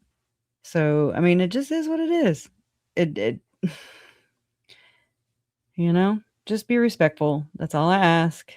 And that's all we can ask of each other. So, I mean, we got enough hard topics to talk about, rather than falling out over something that we didn't witness. I think the biggest thing I saw was when people fell out over Trump, and I'm just like, why? I had family members that don't speak any, Mine too. and I'm like, don't let this man Yep. separate your family members. Like, he does not care about you like that. Nope. It's like this false, I don't know, a false, it's like the parasocial thing, Yep. It's a false connection. You just got a super chat from Hawkeye. Thank you, Hawkeyes. Crush keeping you. We love you here. I love you here too. So I don't plan on changing. Good. I'm 47. It's pretty set. But back to the camera thing. I think if my camera was in the middle of my computer screens, you would think I was looking directly at you. So I need to either maneuver it because I mean, when I do try, sometimes I'll make a point and I'll look at the lens, but it doesn't look like it in the live or whatever. And I'm just like, yeah, well, and I don't think it needs to because you're busy on your screens. It's different. Yeah. When people are telling a story, you expect them to kind of more look into the camera. Like picture Annie Elise, how she does her thing. She's looking directly at you because she's sitting on a couch telling you a story. But when you're doing a live stream and you're like in real time, pulling things up or reading your chat, you're not going to be looking at the camera. But with John, they're all pre-records and he's still now, for sure. Down. Yeah, and she's like a mommy coach or something. It's weird. She's like, she's very. I don't know. It's these days. Yeah, it's a weird relationship, and I don't think they've lived together for a while now. No, I mean like years is what I'm thinking, and because I'm like trying to think again. I wouldn't be questioning these things if she hadn't pulled her shit and then ripped it off. Ripped the veil off for me to see. And I'm just like, how are other people viewing this and not seeing what I'm seeing? And I'm like, it must be like different, just different levels or something, like, I don't know. I guess maybe what I'm there for.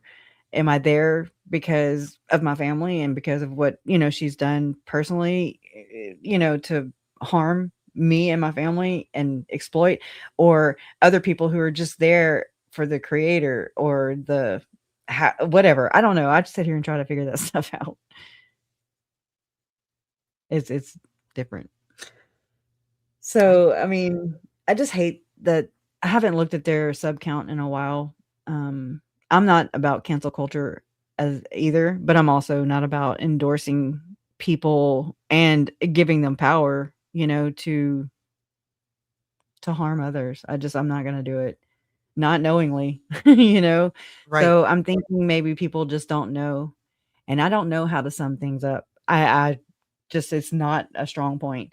So I think we need you creators to, I mean, I'll do something if y'all script it for me, but I'm not good at doing it myself.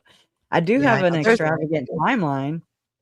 There are people that are working on putting like Google Docs together and stuff.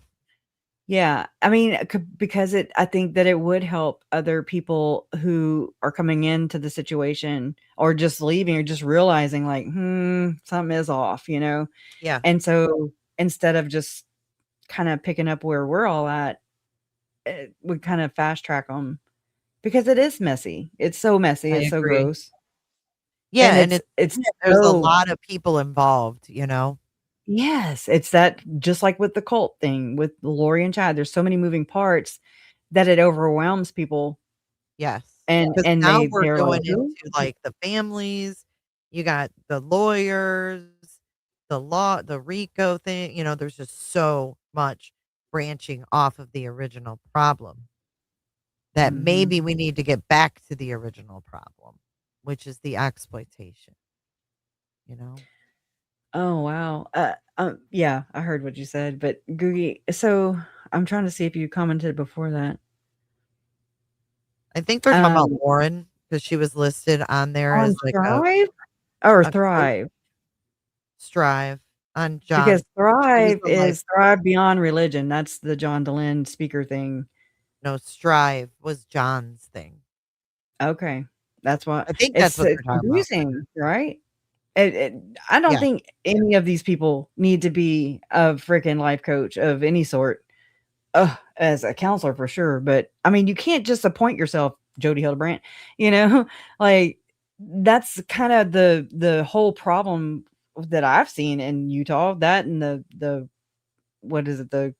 What's John do? The wild what do you call them? The Oh, the camps? wilderness No. camp. Wilderness, yeah. Like, you know, That sounds good. I've had siblings or step siblings too that have gone to, like, Teen Challenge or things like that, and I mean, now I don't even wanna look into them because 'cause I'm just like, "Oh my I have god, I just know I it's know gonna piss me off." nobody who's ever done that. The only thing I know of is one of this kid that my son went to school with down here in Florida. He had to go to the sheriff's last chance ranch, but that's because he got in trouble. Like, legally, you know what I'm saying? Like, they're saying, "This is your last chance, or you're gonna be going to the big house if you don't change your behavior," and it is like a boot camp. That's the only thing I've ever heard of, and Mm. I don't know much about it, You but know, the wilderness camps, mm-mm, it's nope. making me think about I remember running across some stuff not long ago, but it was about Mitt Romney being, a financier of these wilderness camps too, so that's another connection possible connection there too. Here. You know, I mean, you've got VanderSloot over here basically bankrolling America, the Heritage Foundation. Okay. And I found a document not long ago that I ran across again last night. And it was about this other child anti trafficking organization. It was modeled exactly like OUR, Operation Underground Railroad, which is Tim Ballard. And it involved Dave Lopez, who used to work for Tim Ballard. Like he would do the ops. He was, you know, and he ties to Blackwater, Eric Prince, and Frank VanderSloot is in-laws with Betsy DeVos. I have to do some more research into that area, but I mean, again, Blackwater and the privatization, you know. Um, and so Jason Mao, he worked for one of those contractor Dynacorp, Dyn, I don't know, DynCorp or something. I don't know. But I mean, basically where I mean, my Uncle Bobby worked, you know, he was a plumber overseas for a time contracting, but I mean, I don't know. It just doesn't look good. But like the whole TPUSA type of rhetoric, the same thing that Jason Mao teaches, that's what I want to say that Jason Mao, the war chapters or whatever, I think that's what it's called.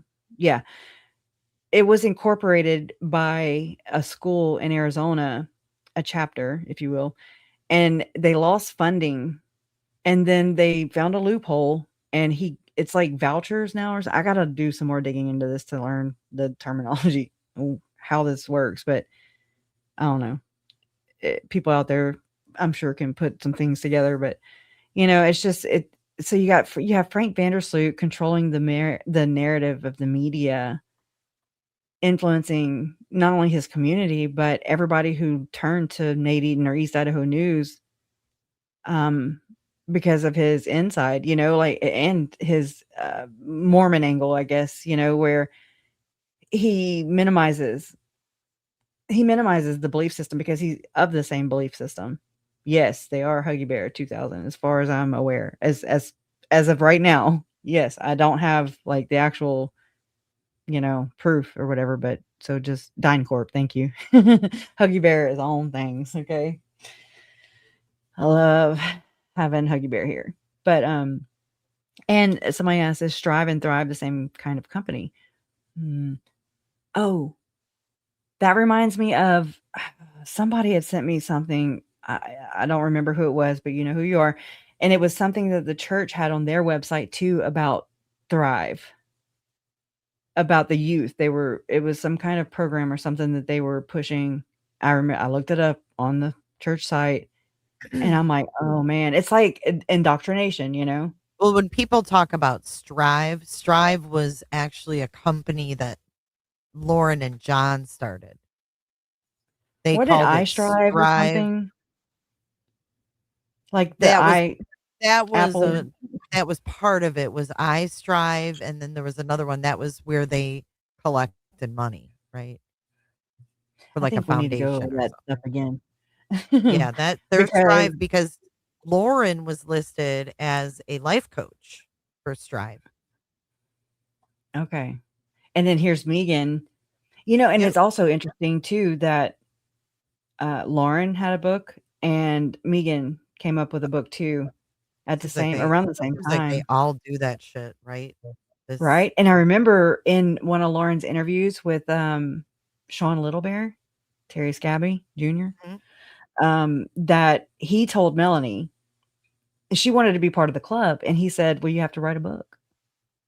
And I'm like, oh, Lord, like, I don't know, just kind of not saying they're connected, but it's just interesting to kind of note, I mean, I don't know. I don't know what the purpose would be. Is it to tell your life story or something before they start doing espionage on each other? set a narrative of I don't know. Maybe put the story out there, and so you have to live up to that now. And anyways, I don't know. Sometimes I think that these societies or whatever, they like purposely, like I even thought at one point considered that Lauren was maybe blackmailed or whatever by somebody in the secret society, and they just throw shit out there and then just watch them how they react to it or something. I don't know. It's like a test. I don't know. Oh, and it could be the Abrahamic covenant or the Abrahamic test, y'all. I know I sound crazy, but I think Lauren just comes from a family of scammers. That's what I think. well, that too. And I think she's got the scammer mentality. That's sure. rich in Utah. Utah is the fraud capital of the world. Not planned. That's not made up. And I mean, I have the former Attorney General Sean Reyes saying that. I mean, I just can't believe the lengths they've gone to. I mean, I know. having a fake lawyer in their practice. I mean, so and if you look at what John has done with his credentials, he's twisted them a great deal. Mm-hmm. Oh yeah, big time. So he's tolerated it, and so it's tolerated, if not expected. Mm-hmm. So it's like, what's really going on here? And I mean, Lauren, in my opinion, stretches her own credibility. And sure. I was an investigative journalist, and I'm like, real in your left toe. Yeah. In your left toe, lady. Well, listen, Crusher, I'm gonna hop off. I loved coming up and chit-chatting tonight, but I gotta get to bed. I have a stream in the morning, so all right. What time is going on? I think like 10. We're on verdict watch for that trial, so oh, okay. All right. Well, I'm I'll try and figure that out. I'll try and get maybe people, I'll see redirect. Yeah, I'll be there. I've been a late night owl lately though, so I need to check my ass. know. I have to, and that's why I'm like, I better get off here. It's already 12:30. I love chit-chatting with you though. I know. Time me flies. Too. We got to do it again. We will for sure. Until we solve all the world problems. Until next time, thank you so much, and thanks, chat, for putting up with me tonight. Bye. Have a good night. Good night. All right, y'all. I'm gonna head on out too because it's 32 degrees, and I know that the faucets were not running earlier, so I gotta go turn the faucets on so that we don't have bursted water pipes. Ain't nothing like, flushing the toilet and no water comes in. You're like, oh shit. Anyways, thank you so much. Oh, appreciate it, Hawkeyes.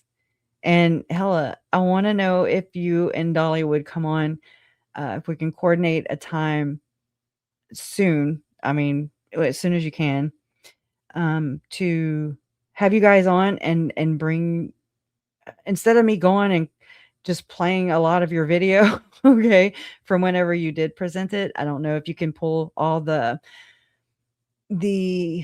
Lauren as an anonymous poster on True Crime Underground and the Nate Eaton stuff and the VanderSloot stuff. And I have the rest of it screenshotted, and it's a lot of screenshots.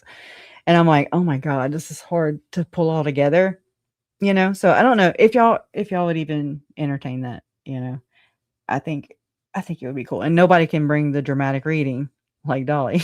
So, just some things you can't top. So I have no desire to do that when people already have it figured out. I can't add anything to it. So I don't know. Just let me know. My email is, I gotta find it. It's right. Oh, yeah. crashes0123@gmail.com. And you may have emailed me already. I don't even know. I'm bad at this, and I've kind of been spinning or spiraling for the past 2 weeks. Just, I don't know, trying to figure this out. And it kind of hit me, just all the things hit me. And I'm also trying to process it and understand it as a whole.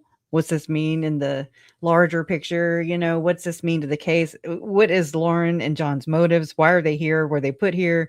Are they, controlled opposition? Are they paid by important people or organizations? What is their motive here? And because it's not just here, it's other high profile cases that they like to embed themselves in my opinion.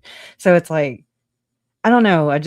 I'm trusting my intuition here, and I'm saying it's screaming like, when I'm circling the drain, it just, I won't, it's like, I can't let up off of it. It's like, my body won't allow me to.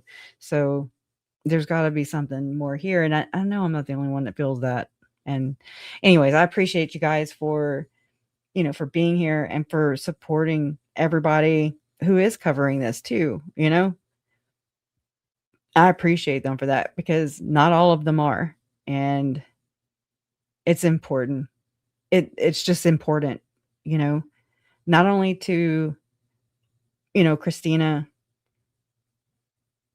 I mean, it's devastating, right? Because no wonder they're okay with Richard Helen. No wonder they're okay with these things, because, they're people who, in my opinion, frame other people who are innocent for things that they do. And it's like, and again, that's my opinion. And it's just not right, and the exploitation that's going on, that has gone on, and people are still okay with it, and still like, oh, well, they then stack instead they've attacked, me. Anyways, they've attacked Colby. This shouldn't be happening is what I'm saying. I'm not saying anybody's above questioning or holding accountable or responsible or any of that stuff. I'm just saying it's not right what happened here. And it's very important to the true crime community, in my opinion, to not allow this to continue, because they're not the only ones, period, in the story. And it's unfortunate.